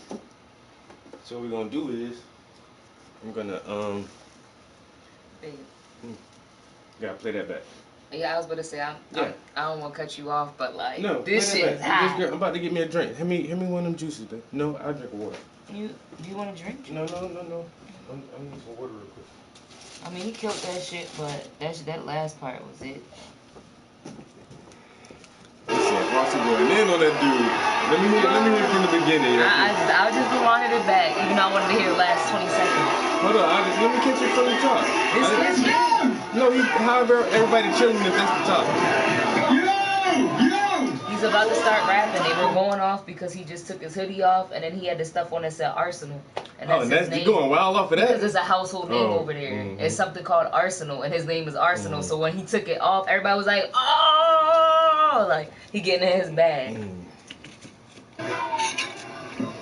Once again, I'm here in another cracker's country. There's another cracker's face taking another cracker's money. Now, if this cracker smile, I'ma say ain't nothing fucking funny. You are ugly. In the UK, Arsenal's a household name, a known fact that'll get you far. Wait, I used that against Conceited. I gotta get this shotty bitch a different bar. My last two opponents both sniffed but through a different straw. Since you like football, I chop your head off your shoulders, mate, and kick that shit before it hit the floor. This your guy across this room, break every lamp and dent the door, all before it fall into the goal.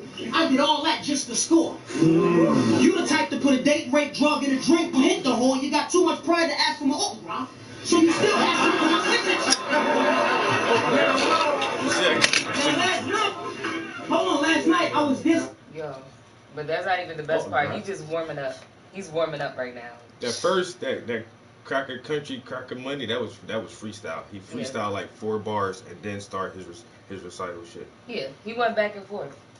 But it didn't even matter if he wrote it because both of them wrote shit. You could tell they both wrote some shit. You gotta write shit for battles. I was about to say, but at the end of the day, they can freestyle and they can make songs. The only thing about the white boy is even though he had more bars, well, not like, he had intricate bars.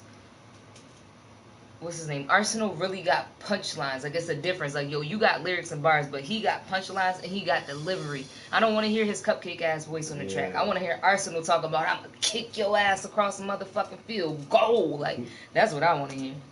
I walk out the bedroom to get the rook, come back, lift the covers. His bitch in my bed. Fucking syphilis mother. Little freak bitch. Every day of the week, bitch. She wanna snap into a Slim Jim. Ooh, yeah, and slap on that beef stick. Real talk, no joking. I'll fuck you up on some G shit, then do it again a little different and call it the Beat Your Ass Remix. Wait, I said that too. Ness was the Beat Your Ass remix. So, Shotty, I might have to beat your ass truly. They gon' film me beating your ass and make a Beat Your Ass movie. I'ma get ass off beating your ass from one of these Beat Your Ass groupies and have my homeboys come carjack you for your beat up ass hoopty. Now, I feel as though the best place to write rhymes is on toilet or on the aircraft. I mean, I see straight through the garbage you got in store for me. Your rap's clear trash. Now, I'll strap you in a New Year Jag, but 95 on a dead passion when you crash syringe needles and razors pop out the airbag. You got a vest on? Headshot. You got a helmet? Neck shot. Ruger in my right hand, 2 straps in the left block. It's funny how your body went from flesh to a wet spot. I'm squeezing down on my left and right into the shoot like I'm still playing my Xbox. But he's showing respect though, I give him that. Yeah. How you? That's why I said the white boy came strong, yo. He know he had to. That's why I said it's all respect. Dude for a Klondike. Let me guess. Yo, fuck that big ass bitch from the Mob Wives. That liquor ring, I'm hitting things. Your whole career was just sideswipe. Unanimous intervene. DNA throw him in the chicken without the fried rice. To beat me? You gonna need Street Fighters, Ken and Ryu. You gonna need Megan Good's mom's voodoo doll from Eve's Bayou. 2 midgets on mopeds with broke legs to breeze Bayou. And a book on how to deceive, that mean Adam need Eve's Bible. You fag, I run up on your pop, slap his dad, give him whiplash, then put a hand grenade in his shit bag. You a bitch ass cracker who wouldn't ride if this was Six Flags. I swear to God, I put every word stitching on my Crip flag. I'm out in London on some A shit, grape shit, bandana on my face shit. Have him muted, this nigga wouldn't say shit. He unable to talk. He the nigga to catch a case with. I call him amnesia. Your memory get erased quick.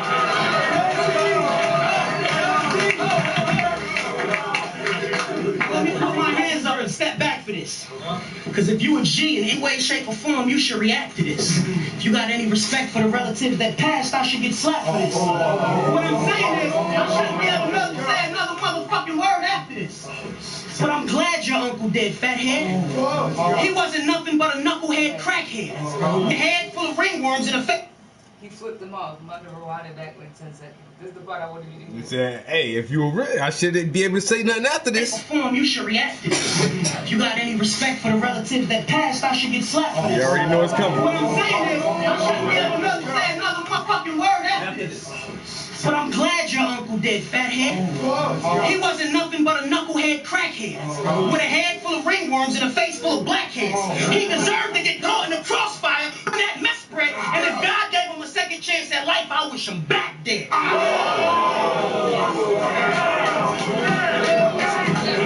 Emotions. I said on some wild guy shit. I go to his grave, dig him up, chop his body, then smoke his ashes on some how-high shit. And as soon as his ghost appear, I'ma turn into Dan Aykroyd and hit him with that ghost buster just to make sure the coast is clear. And when I meet him in the upper room, after the angels bring... After I meet him in the upper room, after them angels bring supper to him, I said, God, we gonna stomp him in front of Jesus, me and 100 goons. Now, if I'm lying, I'm dying, and I ain't dead, so here's the topic. Last night, I was on stage at a rave, and the crowd was forming a mosh pit. I seen the nigga get shot, brutally beat, drop kicked, and a Vietnamese gangster stabbed the nigga with a chopstick. I'm thinking in my head, damn, that's some nasty ass shit. Out the corner of my eye, I see this nasty ass bitch. It was Shotty Horror's mom flashing them saggy ass titties. I called my dog, put his paws on it. He little scrappy that bitch. Now look, 3 minutes, listen, I get love in the room from the men, women, and children. And tell that fucking security guard, I'm the only thug in the building.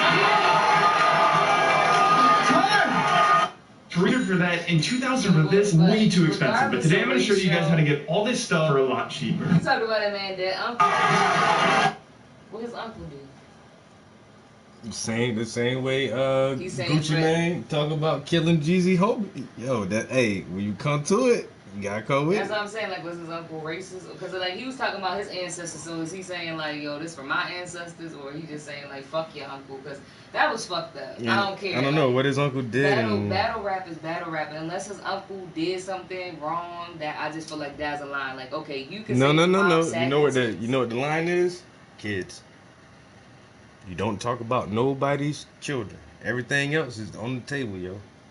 Fuck your mama, your granddaddy, your uncle. Talk about my mama, but don't talk about my deceased loved one.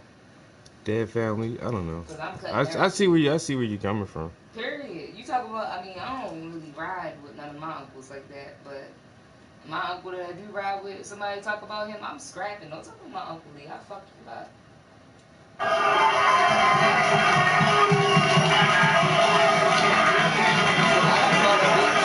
My brother got locked up. She was supposed to be my friend, and she was talking cash money shit. Yeah, we was about to get into it. I got suspended from school and all of that. And I was young then, but my brother got locked up when I was going into high school. So yeah, I was ready to fight over that shit. I don't play. Let's round one. Yo, who wanna see round two? Who wanna see round two?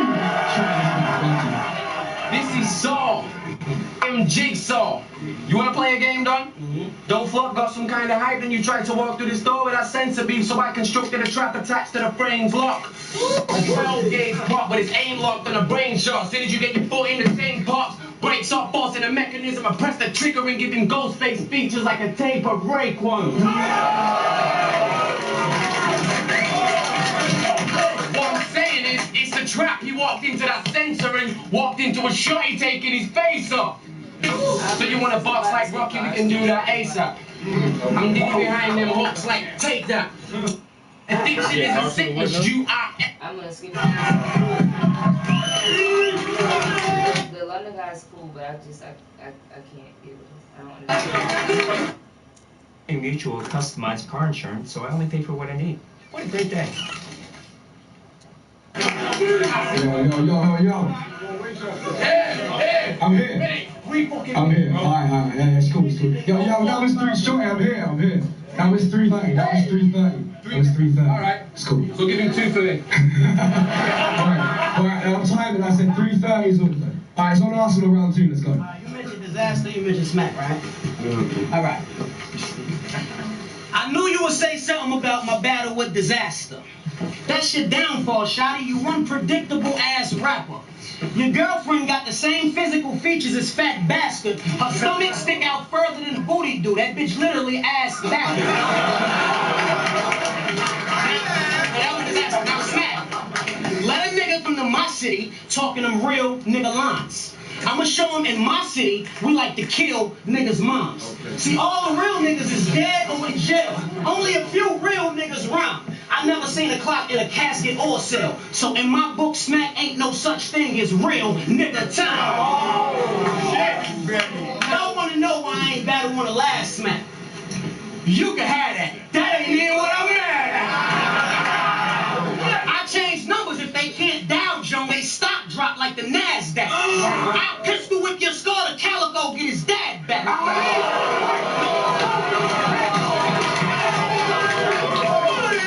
I said, no fingerprints on a gun. My gloves made out of Glad wrap. So if I hit you with a straight right, then you entitled to jab back. I'm trying new shit in this battle, experimenting with a lab rat. I don't even take you serious. This some comical shit to laugh at. Damn. I can never get tired of fans. I mean, as long as it's not a stand. I went from Mav to a Ku Klux Klan member hologram. You look like a white supremacist chemist. A Ku Klux Klan member hologram. That is a fucking tongue twister. And he just executed that shit so perfectly.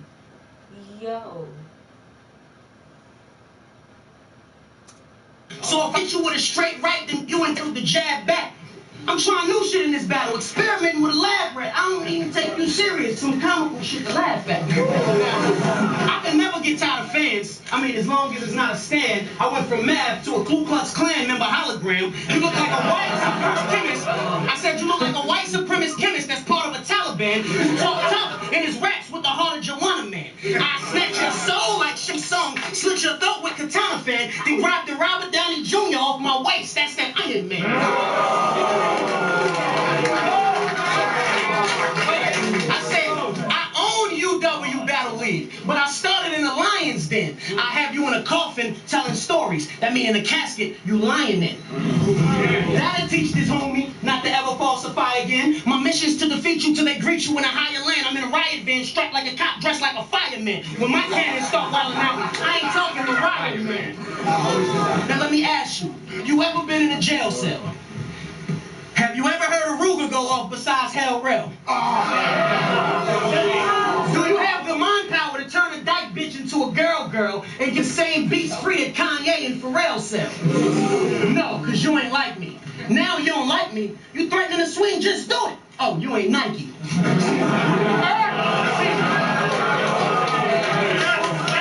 See, Earth said you the best, and I shouldn't take you lightly.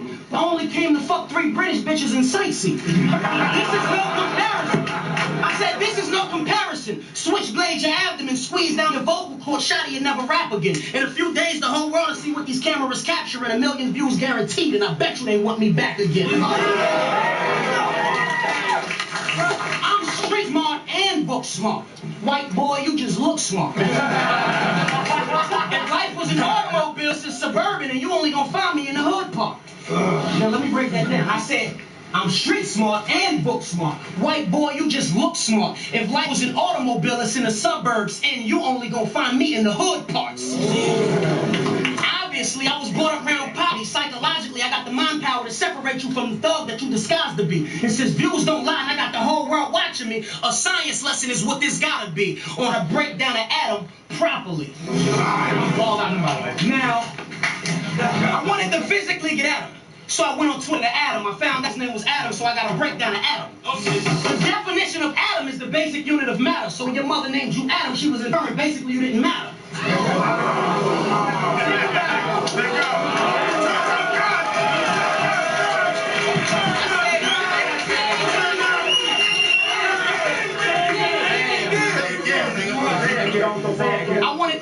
easily get at him. So I went on Twitter to Adam. I found out his name was Adam, so I got to break down to Adam. See, the definition of atom is the basic unit of matter. When your mother named you Adam, she was inferring basically you didn't matter.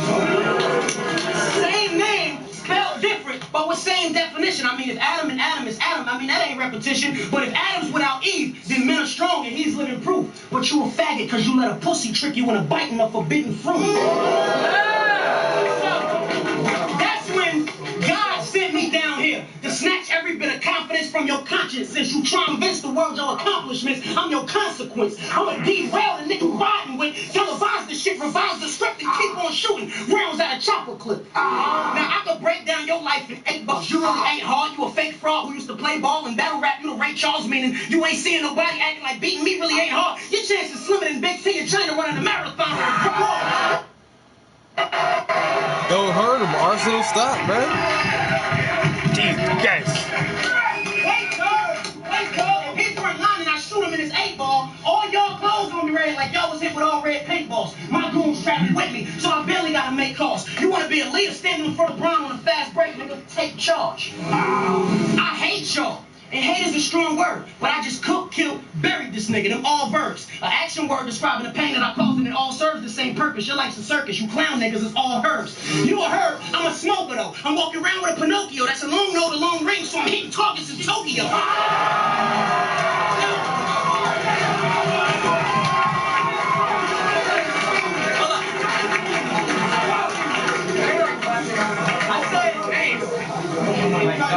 I said, let me say that again. I said, you a herb. You a herb. I'm a smoker though. I'm walking around with a Pinocchio. That's a long range with a long nose, so I'm hitting targets in Tokyo. When that bullet hits you, make you say, you my JoJo, you little Romeo. You a bitch and a snitch, so I'm letting all your little homies know. But like I said before, everybody in the building love me. Men, women, and children. Tell the security guard one more time. I'm the only thug in this building.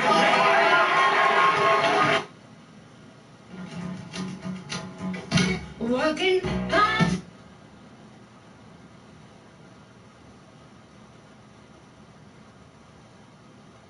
Come on, man. Come on, kick that shit, baby. Come on. Come on. Watch that nigga kick this shit. Alright, speed it up a little bit. Speed it up a little bit, man. Come on, baby. Alright, look. Yo. Your style is generic, mine's authentic made. I roll like a renegade, Uniclinic A. My technique's bizarre and ill, I scar and kill. You were a star until I served you like a bar and grill. I proceeded. I did get an email too from YouTube. I don't know which video it was, but I think anything major like that, you can play 20 seconds without getting. Huh? Oh well, this don't matter. I think they give you like 20 seconds or whatever for snippets. I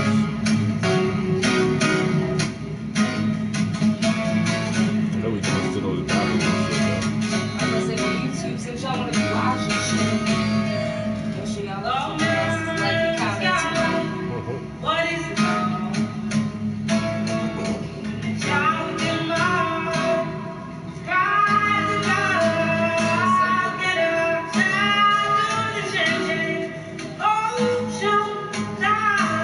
Get up.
For the third time.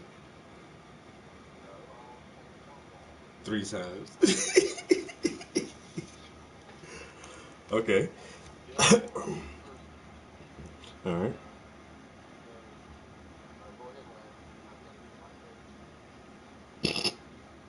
You mean like the original color? Oh, okay.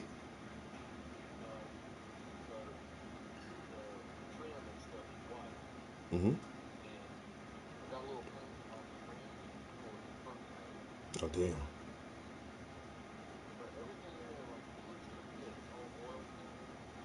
Mm-hmm.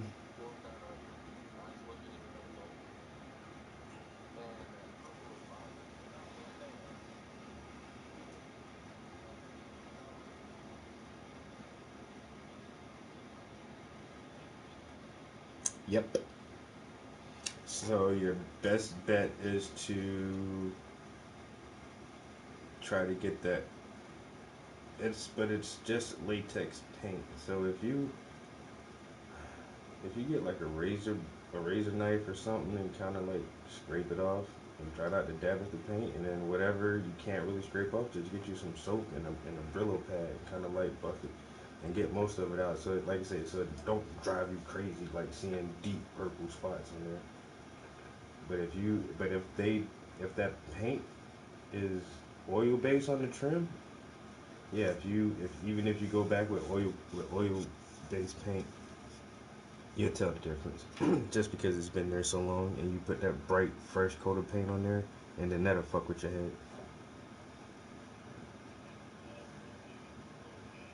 Yeah.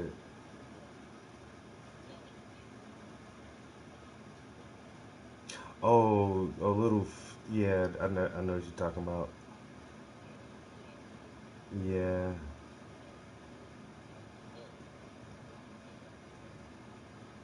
But yeah, some hot soapy water and a soft Brillo pad that ain't gonna like scrape it too bad. You can get most of that paint off because it's water based paint. Like I say some hot ass soap water, you get most of it off.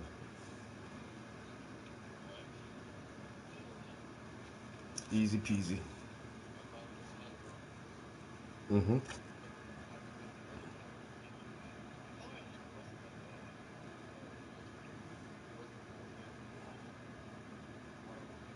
Mhm.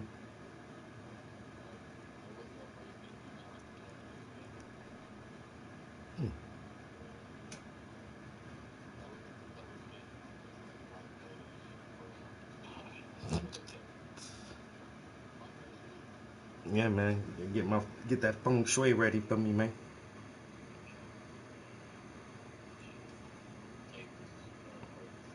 Mhm.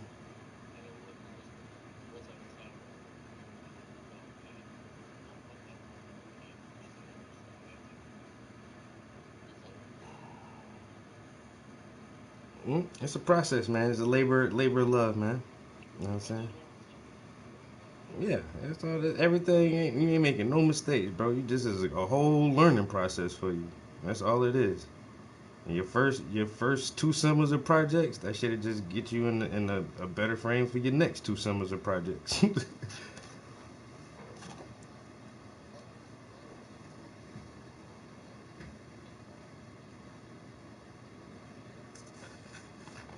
All right, dude. Text me later. Let me know. All right, bye. So my homie just bought a house, and he's just like me, trying to do a lot of repairs and updates and like cosmetic stuff himself. And so he's just been asking a lot of questions lately on. I used to work for a paint contractor for a long time. That was like my profession for years, like painting houses and office buildings and shit like that. So people kind of come to me with all kind of paint questions for everything. Let's go back to the thing. Okay. You about to get up out of here? How long you been in here? 2 hours? Oh wow. I might do 2.5 hours and get up out here, guys. It is a work night. Jaron Lanier is considered one of the fathers of virtual reality and a veteran of Silicon Valley. And he says social media and its algorithms are harming your health. His book, 10 Arguments for Deleting Your Social Media Accounts Right Now, Lanier contends that sites like Facebook and Twitter are dopamine farms that are reprogramming how you think and feel. He says they're also causing political instability and are changing the global economy for the worse.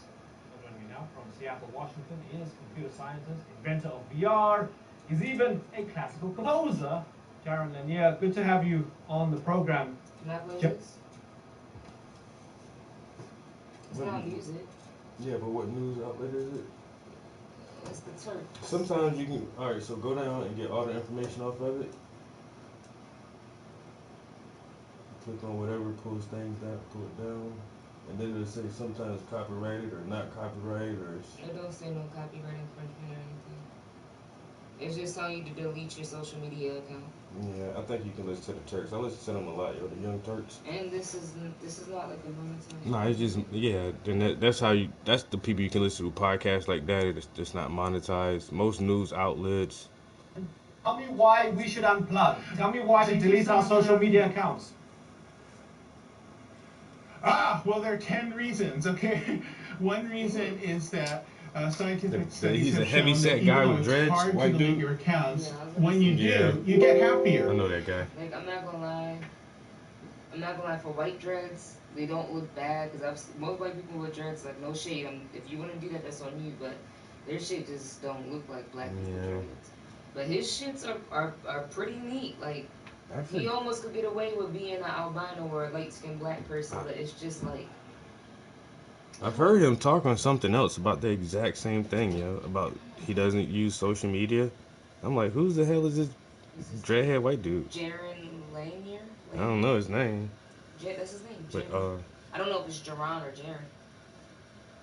As soon as I heard his voice, it's like I heard that guy before. I mean, looking at his features, he looks white, but then when I look at him again, I'm like, he looked like he does have something in him. Might be mixed. Maybe he has one mixed parent and one white parent. Jaron, either way, that's like Jaron or Jaron.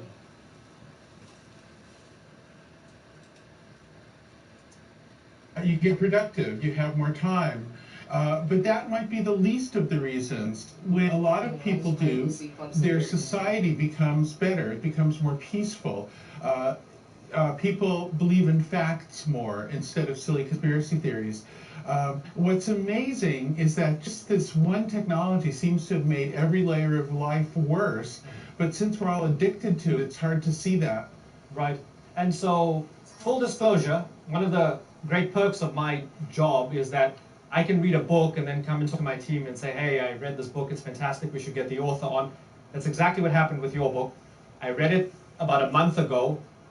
While I was reading it, it was actually, I posted my last tweet about a month ago. And I said, guys, this could be my last tweet because the book was so compelling, arguments were so strong, right? So I haven't tweeted in a month. I haven't gone onto Facebook. I haven't gone into my Instagram. I've left them idle. I haven't deleted them yet, but I found it really compelling. Now, I might be a convert. I don't know. I'm sort of in this in-between phase. I will agree that I've read more in the past month. I've read loads of books, and I've found, for me personally, I found my concentration back. I've been able to concentrate a bit better, right? Be that as it may, there's something more nefarious that you talk about in the book. You talk about the fact that social media is manufacturing in a terrible way.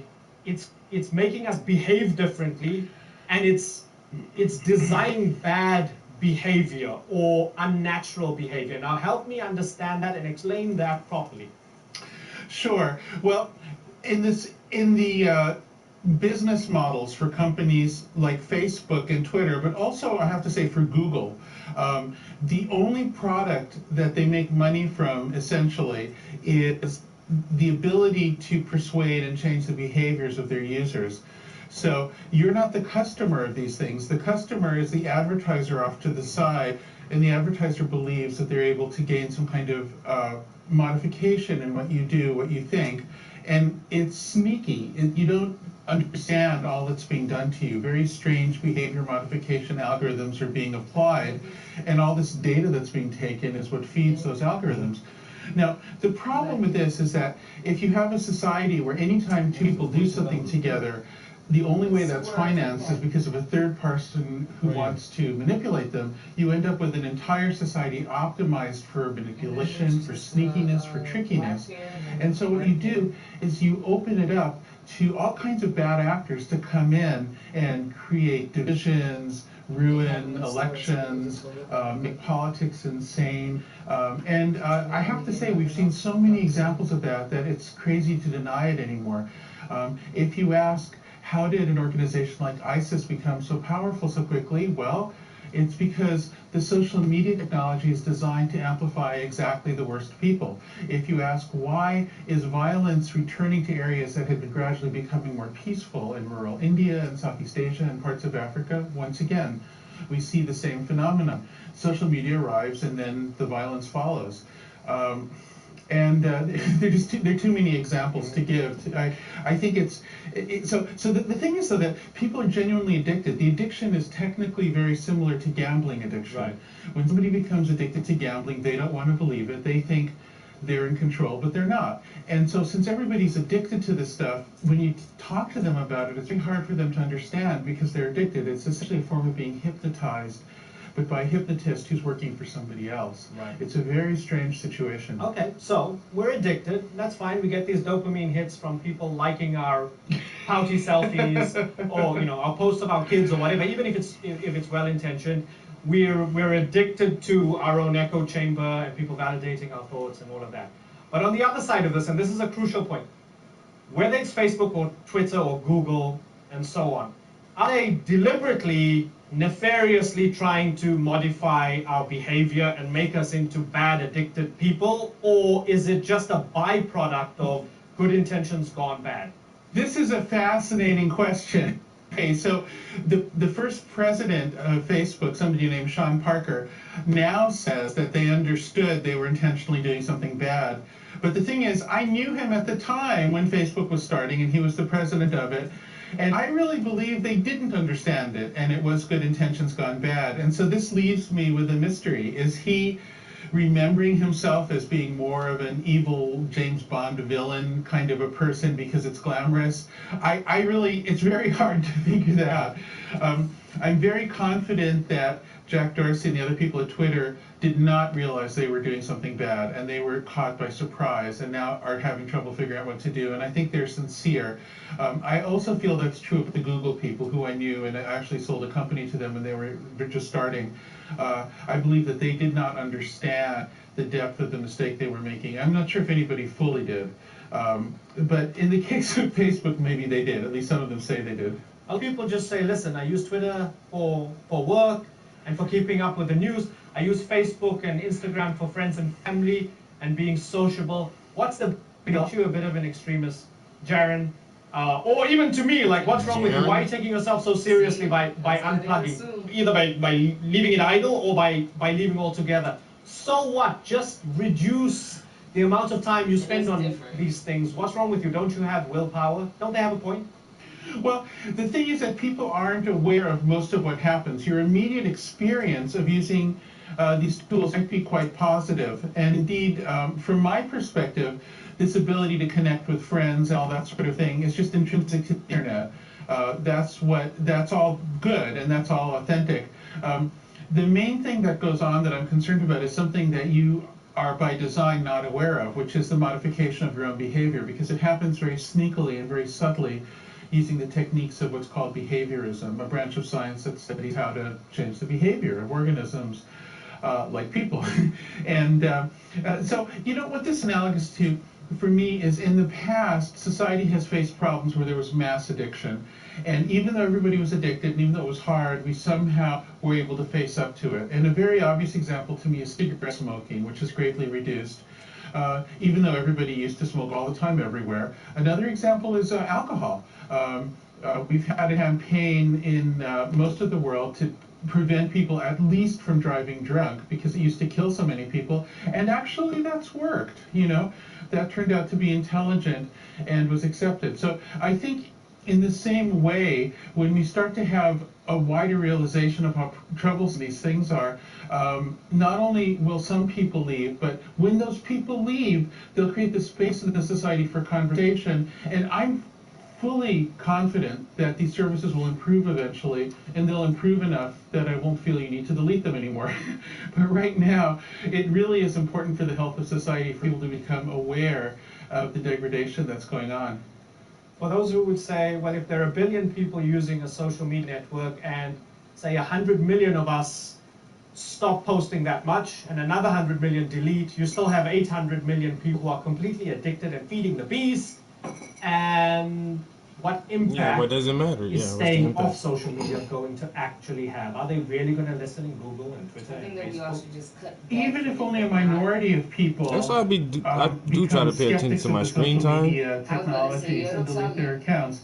That minority is enough to have a conversation. Like, Look, oh, your screen time was down 40% this week, and the every next single week is when I person in slacked. society is a drunk. It's going to be impossible to have a conversation. But then about too, the I feel problem like of if you alcoholism. just stay busy with other stuff, there you don't needs have to a be lot at of least- time just to there be has to on be somebody Instagram who's and sober Facebook in and order to even Twitter. start that conversation. I mean, but like you But said, in the this seems beginning it's all good, even like in this Clubhouse. case, And now it's there like, has to be after like a week of it, it's like, some I don't minority know. of people who are not addicted to these technologies, and then we can have a conversation. And out of that conversation will come better technologies and a more modern. Driving to work and just listening to like conversations like talk radio. I like that. That shit out. Like, I mean, I play it out. Tweet total. Goddamn, you don't play it I out. just made that up. It's a horrible dad joke, and I apologize. So, But it is 'cause you would get a you lot of, would you allow but us then it's from just like a lot of the repetitive show's shit. Twitter and Facebook account to share this interview?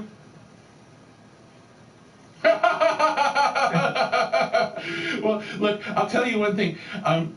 I never tell anybody else what to do. In fact, in the book, I'm very clear, and I repeat it many times.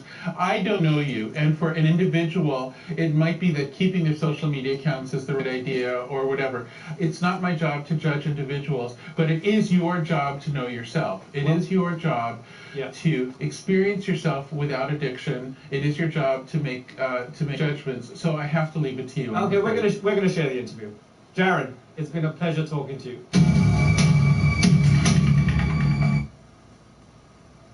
All right, we're gonna share the interview.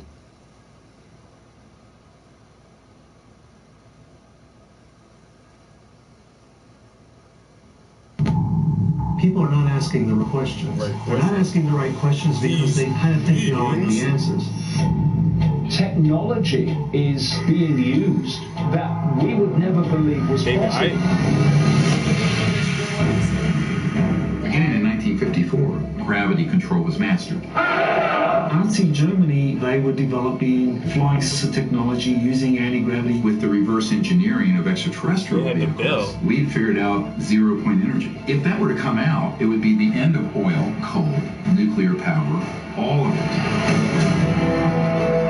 Interstellar civilizations can be all around us and shifted beyond the speed of light and can just pop in. It is this wedge-shaped object in Saturn's rings, which actually has been giving off signals for 25 or 30 years. And now it appears that a whole bunch of these moons might actually have liquid water below their visible surfaces. Now, this is really interesting because when you have water, you probably have light.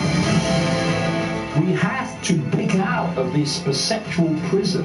We have been manipulated. If we don't change that, this will continue.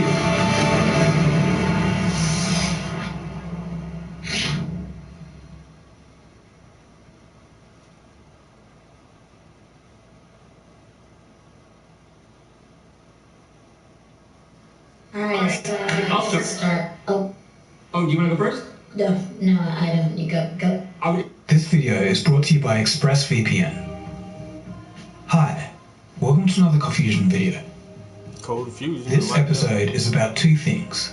Number one, Google, one of the most recognizable brands today. We know them from the operating system on our phones, to their smart home devices, to Google Search, Google Maps and Gmail, and even YouTube itself. Yeah, it took me a minute They're to an realize organization email was that's Google so Maps. prevalent that they're almost invisible.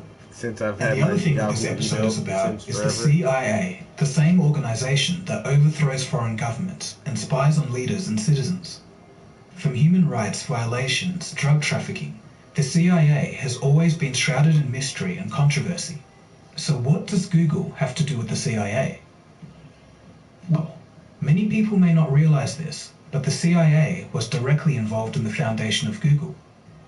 Google co-founder Sergey Brin even reported to representatives of the US intelligence community on his progress. Not only this, but the application that became Google Earth originally had CIA investment.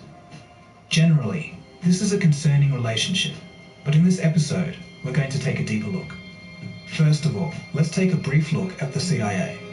You're watching Cold Fusion TV. That's how you know they building an AI inside the Google search, yo. After World War II, the United States would face the Soviets in a battle for world supremacy. The invention of the atomic bomb meant that no weapons could be fired in this war, so other methods had to be used. Over the next 40 years, a period known as the Cold War would begin. No shooting, just subversive tactics. In the mid-1940s, the President of the United States, inspired by the efforts of the UK's MI6 during World War II, would sign the National Security Act, which formed the Central Intelligence Agency, or the CIA. And right away, the CIA would get to work interfering in international politics. In an effort to stave off communist influence on the global stage, the CIA would interfere with the 1948 Italian elections. They would overthrow the governments of Iran and Guatemala in 1954, Indonesia in 1957, and Brazil in 1964. The CIA also conducted some rather questionable projects on their own people. Project MKUltra, for example, was the CIA's mind control program using, quote, chemical, biological, and radiological methods. Many of the studies within MKUltra focused on the administration of LSD to prisoners, drug addicts, mental patients, along with government agents and the general public, all without their consent. Documents pried loose in 1979 showed that through a front organization, the Central Intelligence Agency funded what was called the MKUltra project. The CIA wanted to understand more about brainwashing. It had money and it was ready to fund experiments, breaking down the mind with repeated electric shocks and drugs, including massive doses of LSD. These experiments were done without the informed consent of the patients. Lawyer Alan Stein took up some of the rejected cases. The government's paid a number of settlements since, many of the payments with non-disclosure agreements. They're trying to do it quietly. It's not fair. I mean, I feel blessed that I was able to get this far for my parents. I really do. That's what gives me justice. I'm just grateful to be able to do it, and I hope I just hope that you can hear me up there, because it might bring you peace. It might bring you both peace. Ultimately, the CIA's goal of using LSD as a mind-altering weapon against the Soviet Union and other enemies never reached fruition. But by the time the project was disbanded in the mid-1960s, hundreds of people were unknowingly drugged and observed. I found this last one pretty entertaining. One of the most embarrassing failures of the CIA was the attempted assassination of Cuba's Fidel Castro. So, in interviews, Fidel Castro used to say, if surviving assassination attempts were an Olympic sport, I would win the gold medal. Reportedly, more than 600 attempts over his 50 years in power. Now, many of the failed plots were concocted by the CIA. The CIA tried infecting Castro's scuba gear with tuberculosis, planting exploding seashells at his favorite diving site, slipping him a poisoned fountain pen. They even tried poisoning and slipping a bomb into one of his cigars. All of these attempts were a failure. It was a gigantic waste of time and money, and Fidel Castro was dictator for another 49 years, stepping down in 2008 only due to failing health. This is all to say, the CIA may seem formidable, but when it comes down to it, they're not always perfect. With the Soviet Union gone, the CIA's actions today may be less well known, but their influence in the world certainly hasn't gone away. And that brings us to their relationship with Google. In 1994, two PhD students, Sergey Brin and Larry Page, began working on their automated web crawling and page ranking application as part of a research project. In what year? They had bet on making the exploding internet easy to access, and it paid off enormously. Sergey Brin's part of the Stanford research was funded by the NSA and CIA. Brin would often report progress to non-Stanford individuals, one of whom was Dr. Rick Steinheiser. Steinheiser represented the CIA's Office for Research and Development to oversee their research funding in a joint CIA-NSA program. It wasn't uncommon at the time for research projects to be funded by the intelligence community. Government intelligence agencies had set up programs and often seed-funded projects. Roughly $3 to $4 million of funding flowed through the intelligence community programs into universities. And while both Google and the intelligence community deny that the CIA directly funded the start of Google, it's evident that the intelligence community's research funding helped not only Google, but Silicon Valley as a whole. There are many ways this relationship is built and preserved. One of the biggest is perhaps the Highlands Forum. There's a good chance that you've never heard of this forum, but it connects the wider Department of Defense and the intelligence community to the tech startups. This keeps the military and the intelligence community at the cutting edge of tech. Many executives on the Highland Forum hold positions in the CIA, NSA, and many other agencies. Movements from these agencies into Silicon Valley is common. For example, in 2012, the Highlands co-chair, who also worked at DARPA, left the agency to accept a senior executive position at Google. In an email thread made public, Sergey Brin discussed information sharing for the purposes of national security with the head of the NSA. In 1999, at the peak of the dot-com boom, the CIA launched In-Q-Tel, a Silicon Valley venture capital fund. Its mission was to invest in startups that aligned with intelligence agencies' needs. In 2003, the CIA, through In-Q-Tel, would invest in Keyhole. Keyhole was a startup that built 3D global mapping software. One of its first uses was to support US troops during Operation Iraqi Freedom, the campaign to overthrow Saddam Hussein. The next year, Google bought Keyhole, whose team now included CIA personnel. Google would soon turn Keyhole into the basis for Google Earth. Only a year after the purchase, the director responsible for initially investing in Keyhole at the CIA investing firm In-Q-Tel moved to take a position at Google. During this period, Google would win contracts for different search applications for the NSA and CIA. It's understandable that Google has a relationship with the CIA and many other government agencies. In fact, most tech giants do.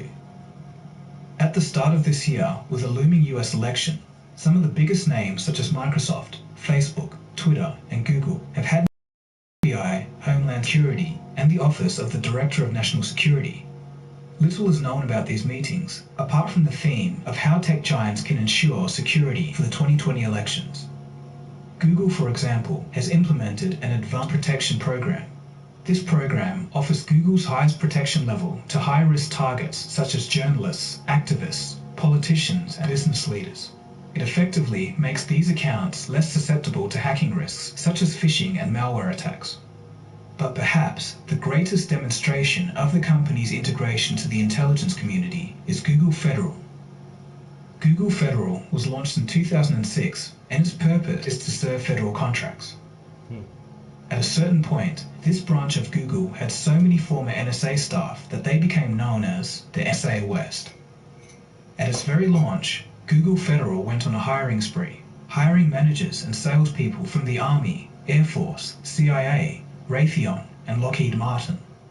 It added to its lobbying prowess by assembling a team of Democratic and Republican operatives.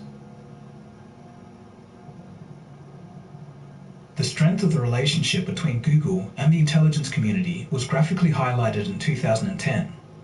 At this time, Google came under attack from what was believed to be Chinese government hackers. The NSA came to Google's aid. The two organizations struck up a deal, an exchange of information. According to journalists, quote, Google agreed to provide information about traffic on its networks in exchange for the intelligence from the NSA about what it knew of foreign hackers. Google Jigsaw is a division dedicated to combating global threats such as extremism, censorship, and disinformation. But this division has had its missteps. In 2012, as the Syrian civil war was escalating, the intelligence community was pushing for a change of government. In 2016, leaked emails revealed that Google's Jigsaw department brainstormed ways that it could push Bashar al-Assad from power. Among these ideas was a tool that visually mapped and tracked officials who broke allegiance to Assad's government. Jared Cohen, head of Google Jigsaw, planned to show this data on TV networks such as Al Jazeera within Syria. The purpose of this was to serve as propaganda to give confidence to the opposition of Assad. This opposition was, of course, the side that the intelligence community wanted to win. According to Fred Burton, a former intelligence agent at the security branch of the State Department, quote, Google is getting White House and State Department support and air cover. In reality, they are doing things the CIA cannot do. More recently, Google created a tool to track if users are at high risk of radicalization based upon internet usage. The tool redirects them to government websites focused on persuading them of their ideas. It seems now, more than ever, Google and other tech giants are blurring the line between corporate and government intelligence. Google's entry into the market makes financial sense. By 2019, the federal government was spending $90 billion a year on information technology. It's a huge market, and Google seems to want to maintain a strong presence. Like you said, that shit. The world in which the CIA and the intelligence community operates is a distant cry from reality and what most people Oh, my bad. I dialed the wrong number. Likely, we will never know the full extent of their operations. I don't even know what I was. I was trying to order some takeout. Overthrow governments to spying on the public. Many controversies follow this organization. We didn't even touch on drug trafficking operations during wartime in Asia, Watergate. Alright, guys, I'm trying to get to a stopping point right here. That being said, it could be. Do y'all call it takeout or carry out or carry away or what do you call it when you order food at a restaurant like that? Some people say carry away. Some people say takeout. Takeout. I say takeout. Or some If people you say take away, that's weird. and some people say carry out. I mean, it is like when you order, it does say like pick up or carry out. Carry sometimes. out, Like yeah. For Pizza Hut, it says carry out. So I get why people say that, but it's just. Yeah, that's what I should take out. Alright, I think dang it. I never really want to stop paying, but I think that's a good spot right here.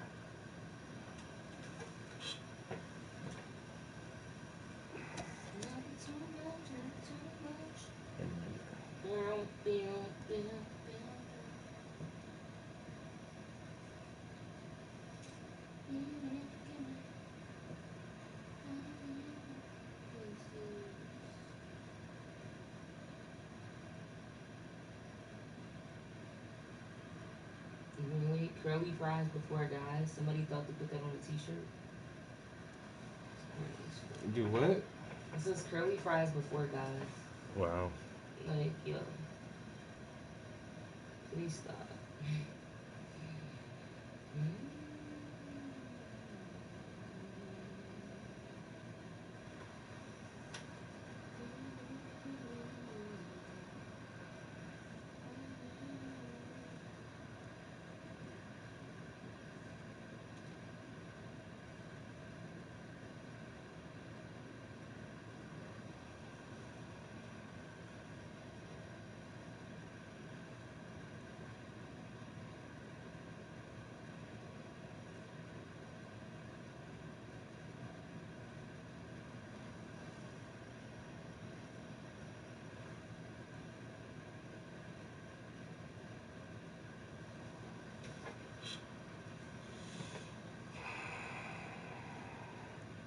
Alright, it's wet, so I feel like I'm overworking this area. I'll just have to come back with another layer of paint.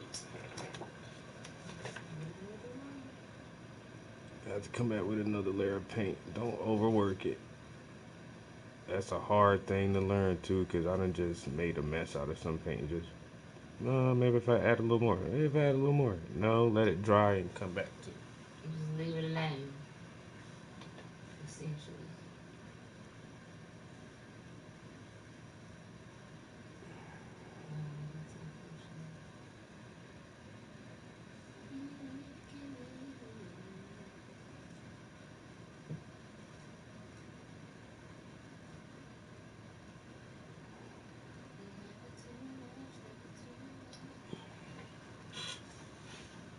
Alright, I think I can start right there.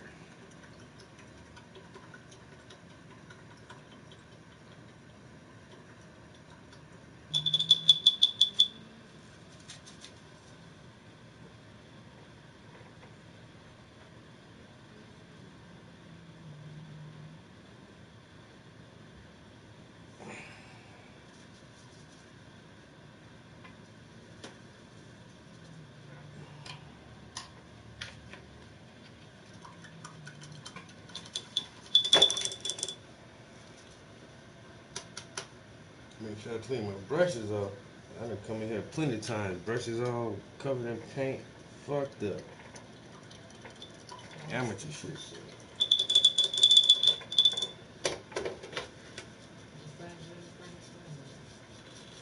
Hmm?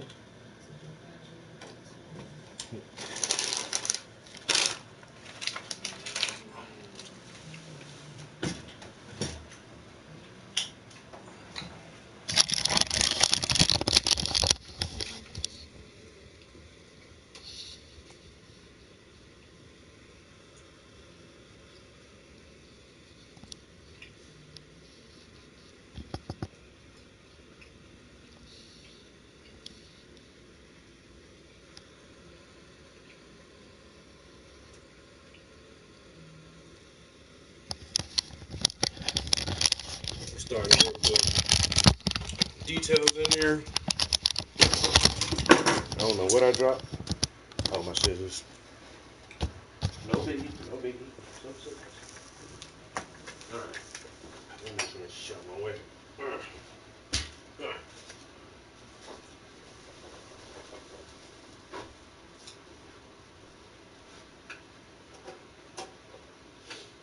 Yo, appreciate everybody chilling in the stream, checking out the progress on these portraits, kicking it with your boy. Now we make this art. Let me get out of here and do some other stuff for the evening. And I'll catch y'all next time. Peace.